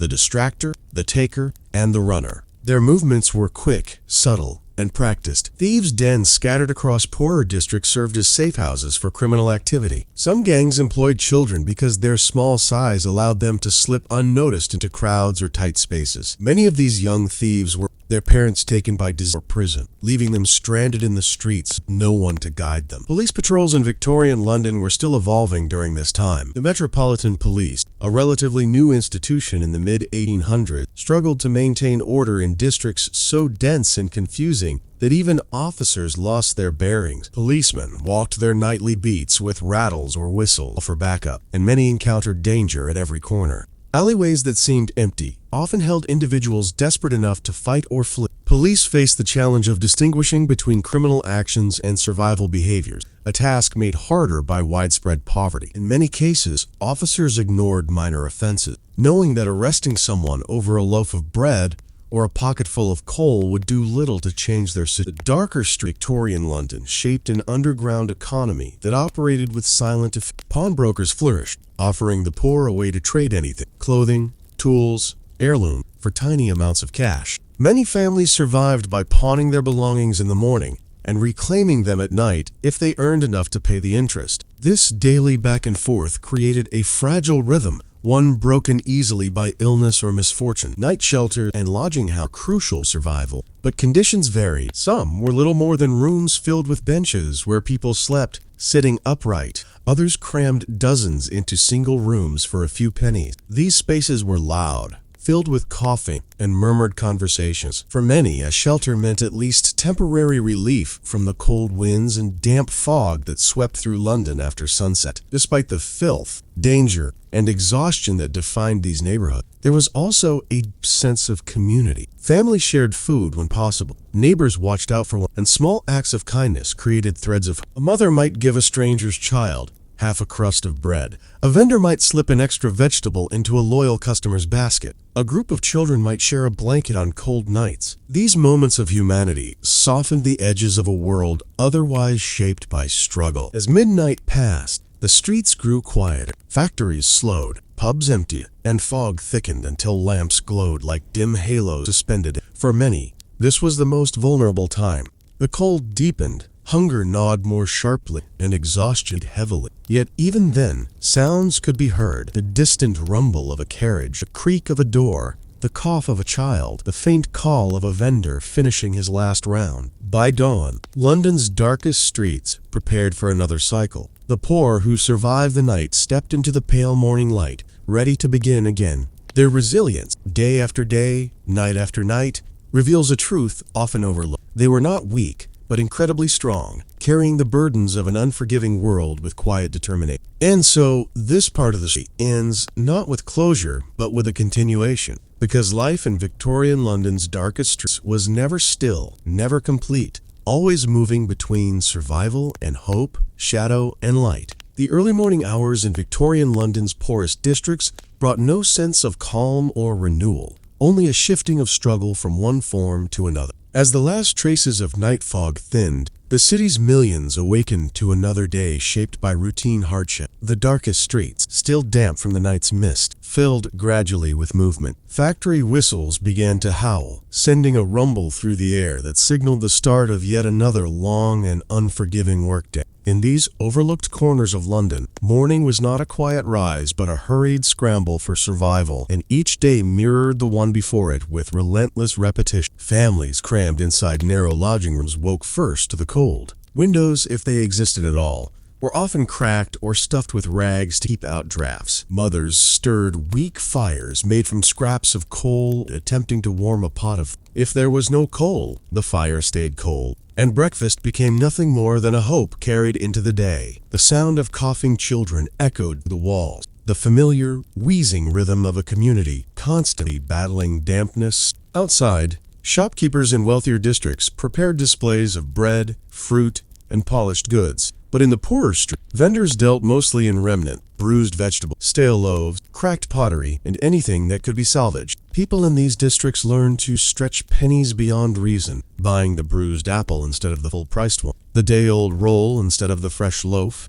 and second-hand sweaters that had already been worn down through several lives. By mid-morning, the streets teemed with workers hurrying toward factory. The clang of machinery had already begun long before they arrived. Inside textile mills, iron foundries, and match factories, the poor of London labored for hours under conditions that can only be described as oppressive. The air inside many factories was suffocating, thick with dust, fibers, chemicals, or smoke. Windows were kept shut to maintain proper temperatures for machinery, leaving workers to breathe whatever lingered in the air around them. Men lifted heavy loads, women tended to weaving frames or spinning machines, and children darted between rapidly moving belts and gears, clearing jams or fixing threads. Their small hands were valuable to factory not because of skill, but because they could reach into places where adult hands could not. Injuries were frequent, and fatalities, though tragic, were not rare enough to stop the machine. The factory system demanded endless endurance, and for the poor, refusing work was simply not an option. But not all poor Londoners worked in factory. Many sought day wages on the docks of the Thames, where ships from across the world unloaded crates of goods. Dock workers labored in freezing winds or blistering heat, often barefoot, loading and unloading cargo that could crush them with a single misstep. The docks were alive with activity. Sailors bargaining with traders, children running errands, and laborers shouting over the roar of carts and... Yet, even here, the poor found themselves at the mercy of foremen who hired only the strongest or quickest. A single bad day of health could mean no food that night. While men and children labored, many women worked as laundresses, scrubbers, or seamstresses. Laundresses spent long days boiling clothes, steaming tubs, their hands raw and cracked from constant harsh soaps. Seamstresses, sitting in dim rooms, stitched clothing for hours on end, earning pennies for garments that sold for far more in fashionable districts. Those who worked from home often kept their children close, trying to teach them small tasks such as sorting threads or folding cloth. These children learned early that idleness meant hunger. Midday in the darkest streets carried a rhythm of its own. Vendors shouted prices, collision carts thundered past, and hawkers moved door to door selling anything from pins and candles to old newspapers and matches. The smell of roasting chestnut mingled with the unmistakable odors of refuse and damp timber.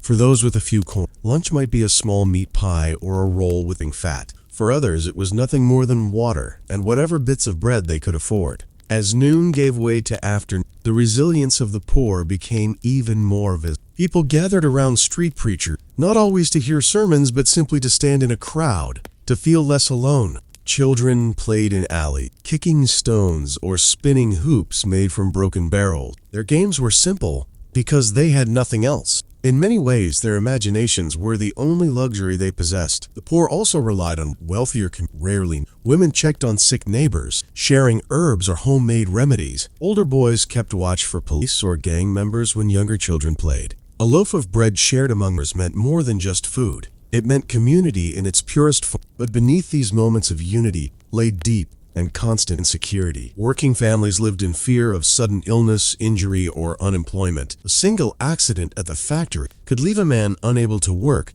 pushing the entire family into crisis. A mother's sickness meant children going hungry. Streets were filled with people who once had secure lives, but lost everything after one misfortune. The line between survival and collapse was razor-thin. The afternoon also brought the dreaded rounds of the rent collector. Many tenements demanded daily or weekly payment. If a family failed to pay, eviction was swift and merciless. Belongings could be thrown into the street, leaving parents and children searching for anywhere at all, to sleep that night. Hospitals were costly, and many families avoided seeking medical care. As a result, diseases spread unchecked, and death took people in the prime of their youth. As the day wore on, fatigue weighed heavily on them. Yet there was little time to rest. Men and women who worked long shifts returned home only to find new tasks waiting: cooking, mending clothes, caring for children, fetching water, or searching for cheap wood to burn. For mothers, the work never truly ended. They combed lice from their children's hair, patched worn coats, and kept their home, no matter how small, clean enough to avoid sickness whenever possible. Then came the slow fading of afternoon light as London's skies turned gray once. Smoke from factories blended with fog, creating a thick, oppressive blanket that reduced visibility to mere feet. As children returned from running errands or small jobs, mothers counted their coins carefully, calculating whether they had enough for bread or... Some families gathered for whatever dinner they could manage. Others had nothing at all, and went to bed hungry. Dusk marked a turning point, just as it did every day. For some, it meant returning home after long hours of backbreaking labor. For others, it was the beginning of night workers, cobblers, vendors, street sweepers, and those who hawked goods to pub goers prepared for another shift. Any income earned by night was precious. The poor could not afford the luxury of rest. In wealthier parts of London, families sat down to warm meals lit by lamps or candles, their homes filled with music or conversation. But in London's darkest streets, lamps were scarce, and the only light came from whatever made its way in through broken windows or cracks in the walls. The sounds that filled these poorer districts were different, too. Factory bells, distant whistles, crying infant, and the steady footsteps of those still searching for opportunity. As the first stars appeared, rarely visible through the city's smog, the poor prepared themselves for the coldest hours of the day. Blankets were thick. Beds were often shared among several people. Many slept in shifts or curled close to one another.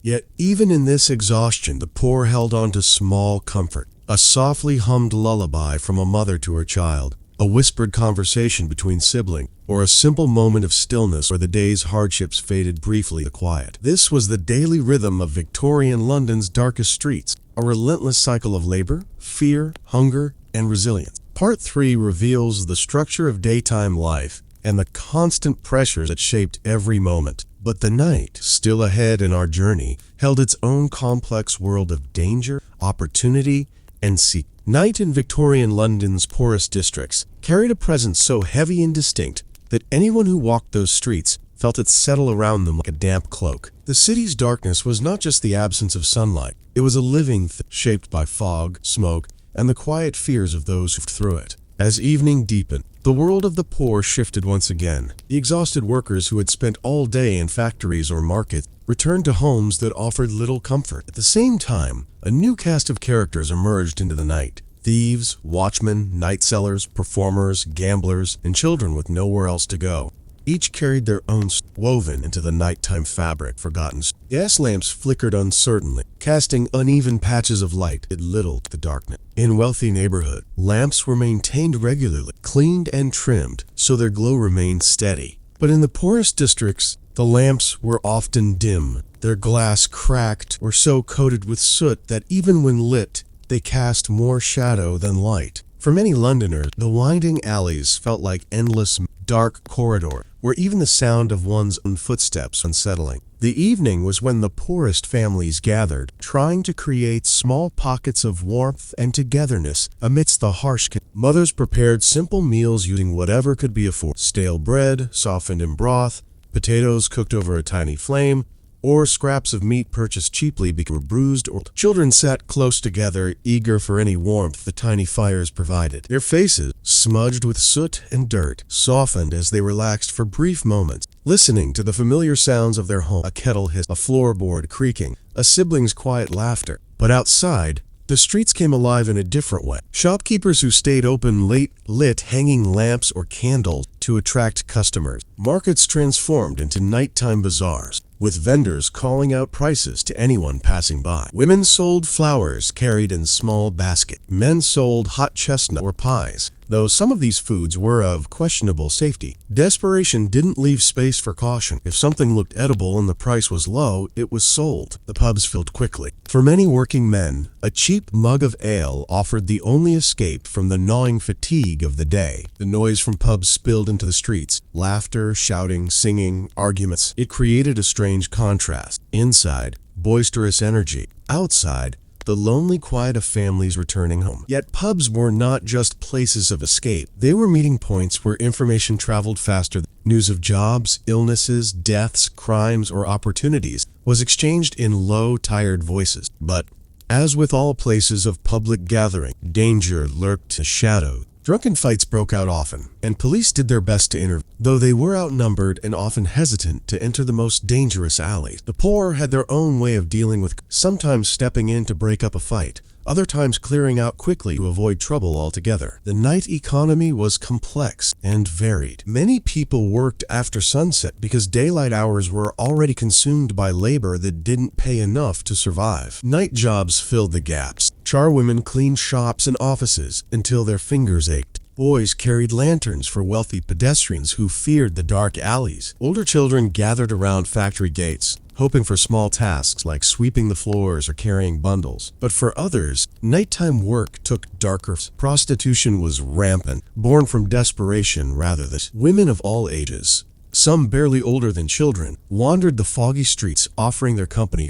Many had lost their families to prison or poverty. Others had been rejected by society or pushed into survival choices after their lives were marked by danger, illness, and deep vulnerability. Police rarely protected, and violence was a constant threat. They lived in the shadows of London's wealth, unseen except by those who sought them. Then there were the thieves, some seasoned adults, others frightened children with no other way to eat. Pickpockets moved through crowds with astonishing, slipping hands into coats and pockets. With practice, gangs recruited young boys and girls because they were small and quick. These children learned signals, codes, and escape routes. They learned how to run through alleys too narrow for police, how to hide in coal bins or under carts, how to disappear in fog as if swallowed by it. Crime wasn't a choice. It was often the last option available to those who had already lost everything else. Police patrols became more frequent at night, but the officers were limited, poorly equipped, poorly paid, and sometimes afraid themselves. Their rattles or whistles echoed through the streets when trouble arose. But backup was slow, and criminals knew how to evade them. The police faced resistance too,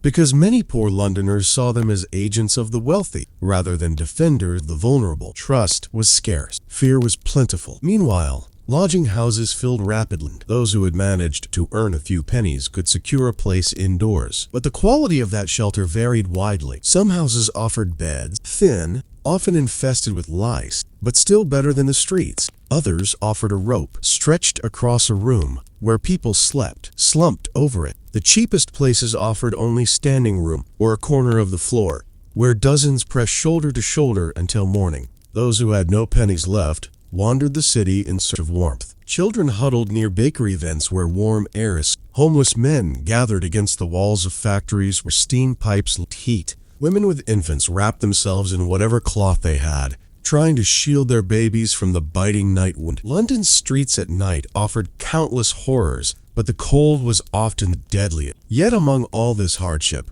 London's poor displayed resilience that defies easy explanation. Families shared blankets with strangers. Mothers gave hungry children crusts of bread they desperately needed themselves. Older boys walked younger ones home, acting as protectors. People helped each other navigate danger not out of obligation, but out of an unspoken understanding. Survival required community as much as individual effort. Street musicians played soft tunes on violins or flutes, gathering small crowds who found a momentary escape in the music. Children danced, laughing in ways that seemed impossible given their circumstances. Storytellers recited tales of adventure, humor, or impossible dream, each word drifting gently into the night air. These small moments of joy were precious because they reminded the poor that humanity still lived within them despite. As midnight passed, the darkest hours settled in. The city grew quieter. The fog thickened again, swallowing sound. The last vendors closed their stalls. Families curled up to sleep where they could, but London did not rest. Somewhere,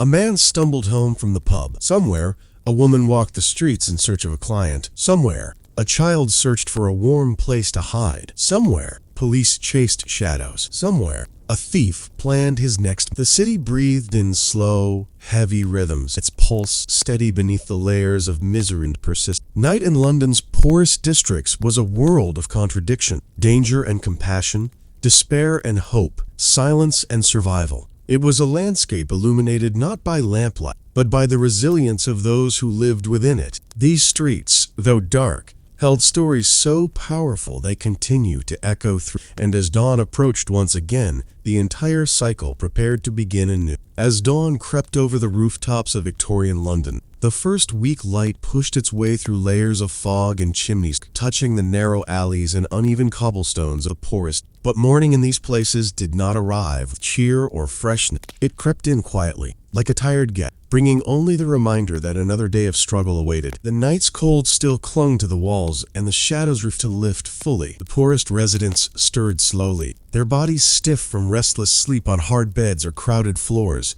their minds already burdened with the challenges ahead. Inside cramped lodging room, families woke to the sound of coughing. a harsh, deep sound that echoed through hallways and drifted under thin wooden. Tuberculosis was so common that its presence felt like a constant companion. Children coughed in their sleep, adults coughed as they stood, and old men coughed until their breath rattled with exhaustion. For many, illness was not a brief interruption of life, but a permanent condition, woven into their routines as tightly as hunger or fatigue. Some tried to soothe their throats with warm water, but water itself often came from pumps shared by carrying risk contamination. Breakfast, if it existed at all, was simple and small. Mothers scraped the last crumbs of bread into bowls, pouring hot water over it to soften. Sometimes a sliver of cheese, bought cheaply the night before because it was nearly spoiled, would be divided into thin portions for children. Those who had nothing stirred empty pots, wishing for more, wishing for miracle. Hunger was not a dramatic force. It was a constant, dull ache that shaped decisions, moods, and movement. It made people slower, quieter, more cautious. Yet, despite the exhaustion, the morning brought activity. People emerged from their rooms and flowed into the streets, a slow river of humanity moving through alleys so narrow that shoulders brushed against damp brick walls. The streets were coated with mud, coal dust, and remnants of the previous day's garbage. Rag collectors pushed carts, picking through piles of refuse for anything, rags, bones, metal scraps, that could be sold. These rag and bone men played an important role in the economy of poverty. They bought what no one else wanted, giving pennies to those desperate enough to sell a broken shoe, a torn sleeve, or an animal bone left for discarded. Children joined the morning movement too, their faces still smudged with dirt from the previous day. Some carried baskets filled with flowers or matches, preparing to walk across the city to sell them. Others hurried to work in factory or sweatshops, their tiny feet learning to navigate slippery cobblestones. Many were barefoot, even in winter, the cold biting their toes until they went numb. But numbness was better than pain, and they learned to accept it as a normal part of life. For women, the morning hours brought an endless series of tasks. Those who worked as washerwomen dragged heavy buckets of water from pumps, then scrubbed clothing until their hands. The work was demanding and required strength, endurance, and patience. Steam filled the cramped rooms where they worked, making the air humid and difficult to breathe. Others stitched clothes for long hours at home, their backs hunched over small tables, their eyes strained by dim light. A few sold goods on the streets, pins, needles, ribbons, anything small enough to carry, but valuable enough to trade. The sound of machinery from nearby factories grew louder as morning progressed. The thumping and clinking beat like a mechanical heart through the district. Workers hurried inside before the doors closed, because latecomers were often docked pay or dismissed entirely. Inside, the air thickened with dust. Men swung hammers, women tended to spinning frames, and children darted between machines that towered over them like metal beams. Machines showed no mercy. Injuries were frequent, often life-altering. Fingers, hair, and clothing were caught in gears, and screams became just another sound absorbed in the constant roar. Outside the factory, street performers began their route, hoping to charm a few coins from passers-by. A man might balance on stilts, wobbling dramatically for attention. A woman might play a fiddle, her bow dancing across strings in rapid motion. Children gathered around these performers not only to watch, but to escape their own troubles, even if only for a moment. Their laughter, faint and fleeting, echoed down the alleyways like a reminder that even in the bleakest places, joy could still find a way. Meanwhile, in the darker corners of the district, a different type of criminal networks were active in places where law did not reach or chose not to. Pickpockets trained younger children with precision, teaching them how to slip hands into pockets unnoticed. Gangs organized operations to steal coal from storage yards or food from delivery carts. These activities were dangerous, but hunger sharpened the willingness to take risks. The alternative was starvation. Police presence increased during late morning hours, though patrols avoided some of the narrowest alleys of fear. Officers walked in pairs, keeping watch for disturbances. But many poor Londoners viewed them with suspicion and resentment. Laws often punished poverty itself, criminalizing homelessness. An officer could arrest a person simply for appearing idle or having no visible means of income. Mothers worried constantly their older children might run away under the accusation of a charge that could send them to reform schools or prisons. Charity groups, missions, and churches attempted to offer relief. Volunteers served small portions of soup, bread, or tea. They distributed old clothing, medical supplies, or blankets when available. But their resources were limited. For every one person's, 10 more were turned away. The poor appreciated these moments of kindness, but they knew charity could not solve the deeper problem. It was a temporary patch on a wound that never fully healed. As the day continued, the streets became busier. Carts rolled past carrying barrels of fish, bales of cotton, or crates of coal. The smell of horse manure mixed with factory smoke, creating a dense aroma that clung to clothing and hair. Markets buzzed with conversation, buyers haggling, sellers shouting, children weaving between adults as they ran errands. The noise was constant, but strangely forming a backdrop of sound that brought people a sense of familiarity. This was their world, harsh but known,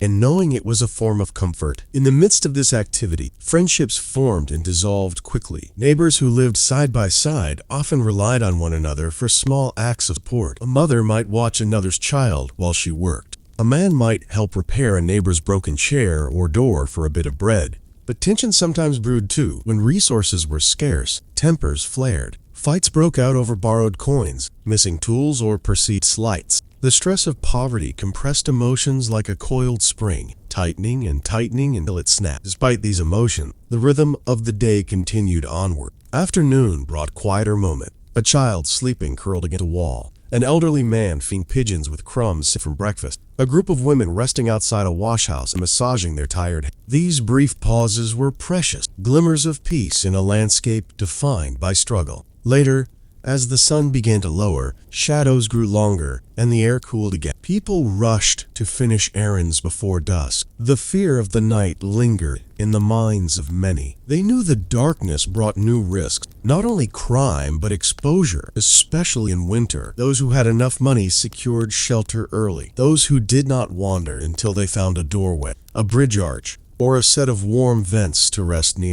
And yet, even with all this hardship, there was something remarkable about the poor of Victorian London. They lived with a determination that bordered on heroic. Their strength grew from necessity, their creativity from desperation, and their resilience from the knowledge that no one else would fight for them. They fought for themselves every single day, with their hands, with their wit, and as the afternoon haze settled over the poorest corners of Victorian London, the city shifted once more into slow, heavy rhythm. The factories continued to roar, but the streets outside took on a quieter, more reflective mood. People moved the kind of measured weariness, stepping carefully through puddles of soot-stained water, their bodies carrying the exhaustion of countless days. Children who had spent the morning selling goods or working in cramped rooms stole a few minutes to rest. Women rubbed their aching hands, stretching fingers stiff from sewing or scrubbing. Men stood near walls or railing, catching their breath before plunging back into the demands of survival. Late afternoon was a time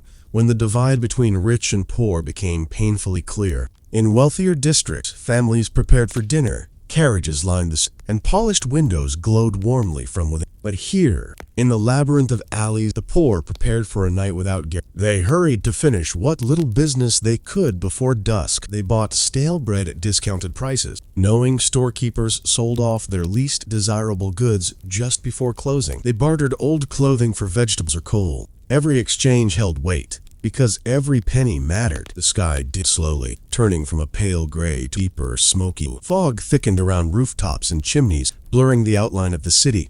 Victorian London's fog was infamous, not simply mist, but a heavy, choking blanket mixed with coal smoke and industrial fume. It dulled colors, softened shapes, and muted sounds so thoroughly that familiar streets became unrecognizable. Many people walked with hands outstretched, feeling their way through the air as much as the ground. But in this fog, the sounds of the city became distorted. A carriage wheel might echo as though coming from a distant hill rather than a nearby street. A child's cry could drift through the air and disappear before anyone found the source. The fog swallowed sound in strange ways, making the entire district feel isolated from the rest of. And yet, in all this stillness, life continued, determined, unstoppable way. Workhouses prepared for their evening admissions. These institutions, often considered the last resort for the desperate, were grim places where poor families sought shelter only when every other option had collapsed. People lined up outside the doors long before the overseer. Women clutched infants, men leaned heavily on canes, and children stared with blank expression, unsure of what awaited them inside. The workhouse routine was harsh. Families were separated, forced labor was required, and conditions were designed to discourage anyone from staying longer than absolutely necessary. But for some, even that harshness was preferable to the danger. For those who refused the workhouse, nighttime brought familiar struggles. Lodging houses filled quickly. Street corners became temporary meeting places where people exchanged stories, warnings, or bits of news. A mother might whisper to another about a cheap place to buy bread. A man might share information about a dockyard job. These conversations were spoken in hushed tones for fear of attracting unwanted attention. In poverty, even kindness had to be approached cautiously. As daylight faded completely, the poorest districts transformed. Gas lamps flickered to life, casting trembling halos of yellow around them. The contrast between light and shadow deepened, exaggerating the texture of broken walls, wooden doors, and uneven streets. The flicker of flame behind glass made the entire world seem alive and unstable, as if the streets themselves breathed with the same uncertainty as the people who lived in them. In this dim light, opportunists emerged. Thieves scanned for targets, drunken men stumbling home, street vendors distracted by customers, children carrying baskets looked heavy enough to contain something valuable. Crime was not always violent. It was often careful, quiet, and a hand slipping into a pocket, a basket lifted when a child wasn't looking, a coat tugged free from a railing. The poor stole from the poor as often as from the rich, because need was a force stronger than loyalty or morality. Meanwhile, police patrols made their rounds. Officers, carrying rattles or whistles, walked in pairs through the main street. They avoided certain alleys unless called, for the darkness hid too much and revealed too little. Their boots struck the cobblestones rhythmic, a steady sound meant to reassure but often ignore. Most residents had learned not to rely on the police for protection. The distance between authority and poverty was too great for trust to flourish. The night market formed as it always did, a loose collection of vendors, performers, and wanderers clustered around whatever pockets of light and sold flowers, lit by dim lamps, their petals softly. Men roasted chestnuts, small portable brazier, the warm scent drifting down the street. Children offered small matches and bundles, calling out softly, their voices barely rising above the hum of the night. The market was a place of survival, not luxury. It brought life to the streets, even if that life was fragile. Amid this movement, the sound of street musicians drifted through the fog. A fiddle played a slow, mournful. A tin whistle carried a melody that floated lightly before fading into the night. People gathered briefly to listen, finding solace in the music as much as in the company of others. For some, these small gatherings were the closest thing to joy they would experience that day. Inside cramped homes, families tried to create warmth. They burned scraps of wood, furniture pieces long past use, or even coal stolen from delivery carts. Every bit of warmth mattered. Mothers wrapped their children in thin blankets, whispering stories or singing lullabies. Fathers washed dirt from their hands and faces with cold water, preparing for another day of unpredictable work. Siblings huddled together, sharing whatever comfort their closeness provided. In these moments, the resilience of the poor revealed itself quietly. They found peace where they could. Sometimes in silence, sometimes in companionship, sometimes in the simple relief of being indoors. For the poorest children, though hardened by necessity, still drifted into sleep with dreams shaped by the stories they heard or the tiny adventures they experienced. But outside, the city never fully slept. Carriages continued to move through the wealthier district, their lanterns cutting through the fog. The clop of horses' hooves echoed faintly, a distant reminder of lives lived far from the misery of the slums. Street patrols continued until early morning, keeping watch as best they could, and the poor who had no shelter wandered through the streets, searching for warmth, led by instinct more than hope. As the hours stretched deeper into night, a strange quiet fell over the poorest neighborhood, a quiet not of peace but of exhaustion. Even the usual sounds softened, fewer voices, fewer footsteps, fewer cries. It felt as though the entire district was holding its breath, waiting for dawn to arrive and begin the cycle again. Victorian London's darkest existed within a world of their own, shaped by the harshness of poverty but strengthened by the persistence of the people who lived there. They endured night after night, holding on to whatever fragments of comfort they could.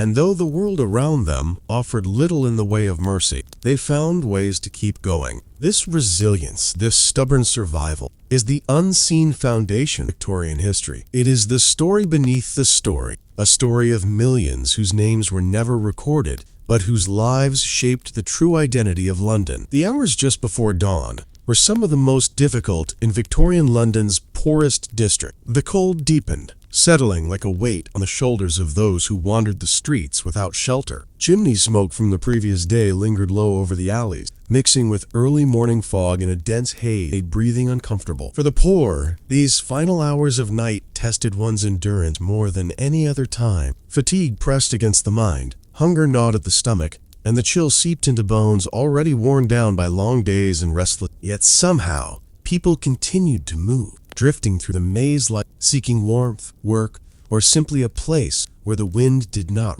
Those who had managed to sleep, even on hard floors, crowded beds, or against rough brick walls, stirred slowly as pale light began to creep across the city. Inside lodging houses, bodies shifted and groans echoed lightly as people tried to loosen stiff limbs. Mothers checked on their children, brushing away tangled hair and wiping soot from their faces with damp cloths. Men rubbed their eyes, preparing to search for another day's warmth was scarce, and fires had burned out hours earlier, leaving rooms cold enough to make people shiver even under. Street sweepers emerged first, clearing refuse left from the previous day. Their brooms pushed along rotting vegetables, broken glass, scraps of paper, and coal dust. For these early workers, the city's filth was not a nuisance, it was a living. Some swept for the city, receiving meager wages, while others worked independently, offering their services for pennies. Their movements traced the outline of the streets, revealing the unspoken truth of Victorian life. The poor were the gears that kept the city running, even when no one noticed them. Before the sky fully brightened, market workers began preparing for the day. Butcher stalls opened early, displaying cuts of meat hung on hooks. Fish vendors arranged their catch on wooden boards covered in melting ice. Fruit sellers sorted apples and pears, separating the bruised pieces for cheaper sale later in the evening. The sounds of crates being unloaded, knives chopping, and vendors shouting greetings created a coarse kind of morning music, filling the air with a sense of urgency. Children woke to these sounds too. Many had slept in the same clothes they wore the day before, because owning sleepwear was a luxury. Some rubbed their arms to stay warm. Others began their day's work immediately, fetching water from pumps, collecting coal from the streets, or preparing goods to sell. Boys polished boots for pennies. Girls carried baskets filled with little items they hoped to trade or sell. The concept of childhood as a time of innocence simply did not exist for them. Life demanded their labor, and they adapted as best they could. The morning fog made everything appear softer, yet somehow heavier. Buildings loomed like dark shapes. Street lamps, still burning faintly, glowed like blurred orbs. People moved in and out of view like ghosts passing through a dream. The city's poorest inhabitant became silhouettes in motion, identities blurred by smoke, exhaustion, and the sheer scale of the struggle. Breakfast, if one could call it that, varied greatly depending on what the previous day had brought. A single loaf of bread might be divided among several family members. Tea, watered down almost to nothing, offered a semblance. Some families had only water to drink. Others chewed on leftover scraps saved before. But hunger was not something people talked about openly. It was simply understood that everyone lived. No one needed to ask if a neighbor was hungry. They always were. Despite the harsh reality, moments of humanity blossomed in small ways. A woman might offer a crumb of bread to a neighbor's child. A man might help an elderly resident walk safely through the fog. Children, though hardened by circumstance, often showed surprising tenderness, sharing marbles or bits of string or chalk, a single spark of play amid a world of work. Even these fleeting joys carried enormous weight, proving that poverty could not fully extinguish warmth. The sun began to rise, casting longer shadows across the streets. The industrial heartbeat of London quickened. Factory whistles shrieked through the morning sky. Workers rushed to their station, moving in lines that resembled streams of ants flowing into towering buildings of brick and iron. Inside, machines roared to life, spinning, grinding, pounding with relentless force. The poor who entered these factories did so knowing that the next 12 to 16 hours would be filled with choking air, deafening noise, and constant danger. The city's wealthier residents moved in different rhythm. Carriages clattered over paved roads in the distance, carrying merchants, bankers, lawyers, and ladies dressed in fine clothing. Their world existed just beyond reach, a world of warmth, leisure, and choices. In contrast, the poor had none. Their lives were dictated not by ambition, but by necessity. The need for food, the need for warmth, the need to avoid illness. These needs formed the foundation of every action, every decision, every step taken through the fog-filled streets. As the morning grew clearer, the poorest neighborhoods revealed their full, stark reality. Tenement walls streaked with dampness, windows patched with cloth or paper, roofs sagging under the weight of constant rain, streets lined with puddles,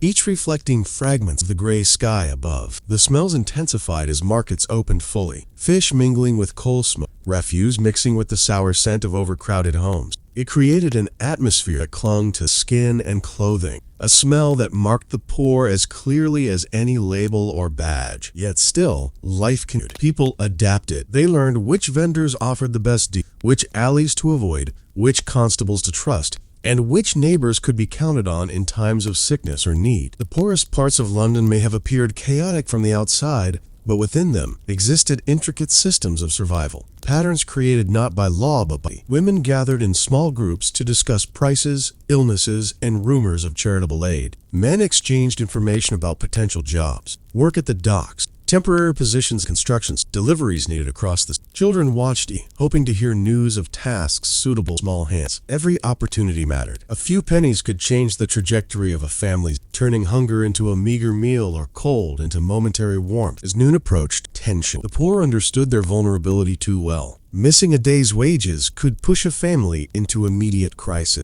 Illness could sweep through a home and leave people too weak to work. Landlords made their rounds, demanding. Some tenants offered coins, others offered pleading looks, and some simply avoided answering the door. Yet, no matter what, eviction hovered like a silent threat. The poor lived one decision away from disaster. The afternoon brought a different kind of soul. The heat inside factories grew unbearable. Outdoor laborers wiped sweat from their brows despite the cool air. Market vendors grew hoarse from shouting. Children felt fatigue tug at them, but rest was a rare luxury. The poor worked until they could no longer stand, and even then, they often continued a little longer, because stopping meant losing wages, and losing wages meant going hungry. And so, the endless cycle of survival continued. Morning faded into afternoon, and afternoon would soon slip into evening, bringing with it the dangers and mysteries of the night.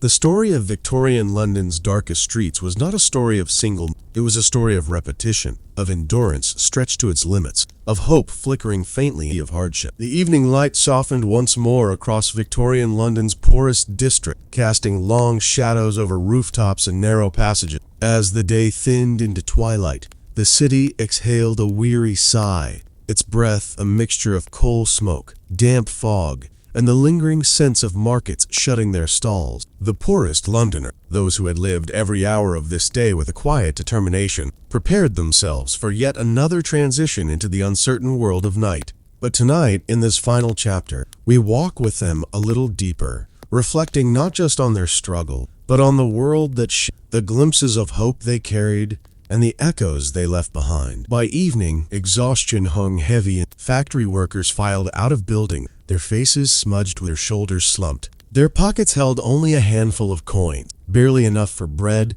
coal, or rent. Some stopped at pubs for a moment of warmth, hoping the glow of lanterns would ease the ache, and others hurried home to families waiting in cold rooms, hoping for news of steady work, even if only for a day. The rhythm of the poor was steady and unchanging. Rise, labor, endure, repeat. As night truly began to settle, gas lamps flickered to life again, small islands of trembling light in a sea of shadow. Their glow illuminated the edges of worn cobblestones and revealed glimpses of the life lived beneath London's grand facade. Children moved through these dim patches, some helping their families gather wood or water, others selling the last of their matches or flowers in hopes of earning a single extra penny before bedtime. Their small hands and tired eyes reflected a childhood shaped entirely by necessity, not by choice. Mothers, weary from their own, returned home to tend to children, cook simple meals, and mend torn clothing by candlelight. Many whispered stories to their little ones, stories of a better future, stories of angels and adventure, stories that carried warmth into coldest corners of their lives. These quiet moments were among the few comforts the poor consistently held on to. Even when food was scarce and illness lingered in the air, storytelling gave families a sense of connection, of hope, of belonging. Men finished their work and sought out additional tasks in the night market. They unloaded carts, carried crates to storage rooms, or swept the floors of shops preparing to close. Night work paid little, but a few pennies earned after sunset could mean extra coal for the fire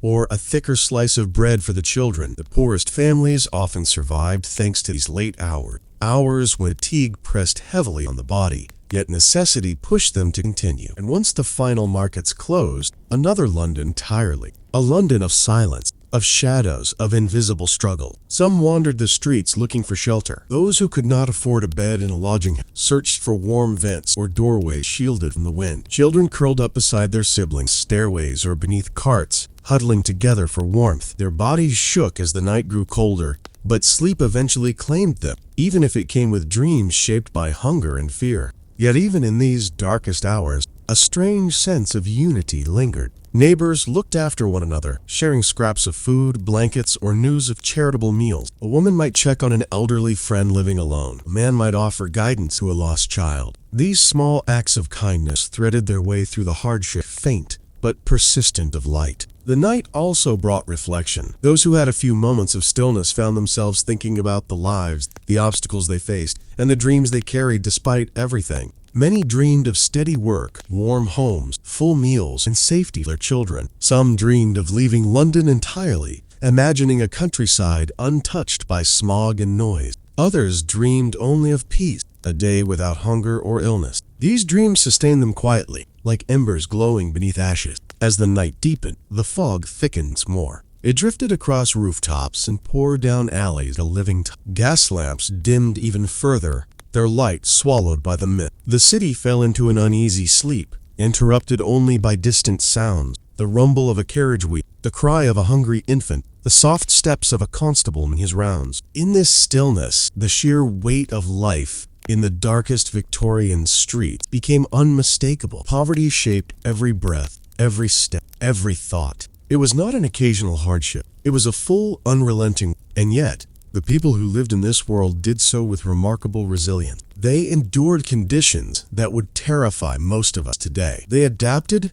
supported one another, and created meaning out of the smallest joys. Their strength was not loud or celebrated. It was quiet, steady, and often ill. But without them, without the millions who labored, suffered, hoped, and survived, Victorian London, as we know it, could not have existed. The wealth of the city was built on their backs, their hands, and their sacrifices. As dawn approached once again, the cycle prepared to repeat. The morning would bring factory with crowded markets, hurried footsteps, and another day of survival. Nothing would change, and yet everything persisted, because that was the nature of life in Victorian London's darkest, a continuous, unbroken pattern of struggle, endurance, and fleeting moments of tenderness. Tonight, as we close this final chapter, we remember the countless unnamed individuals who lived these, not in books, but in reality. Their days were filled with hardship, yes, but also with humanity, courage, and quiet hope. They left behind no grand monument, no celebrated legacy, but their lives shaped the world in ways history rarely acknowledges. And in remembering them, even in this calm, slow, bedtime retelling, we honor their strength. Thank you for listening to this long journey through the shadows and struggles in London. As you rest now, let the echoes of their resilience settle gently in your thoughts, reminding you that even in the darkest places, people have always found ways to care and to hope. Good night.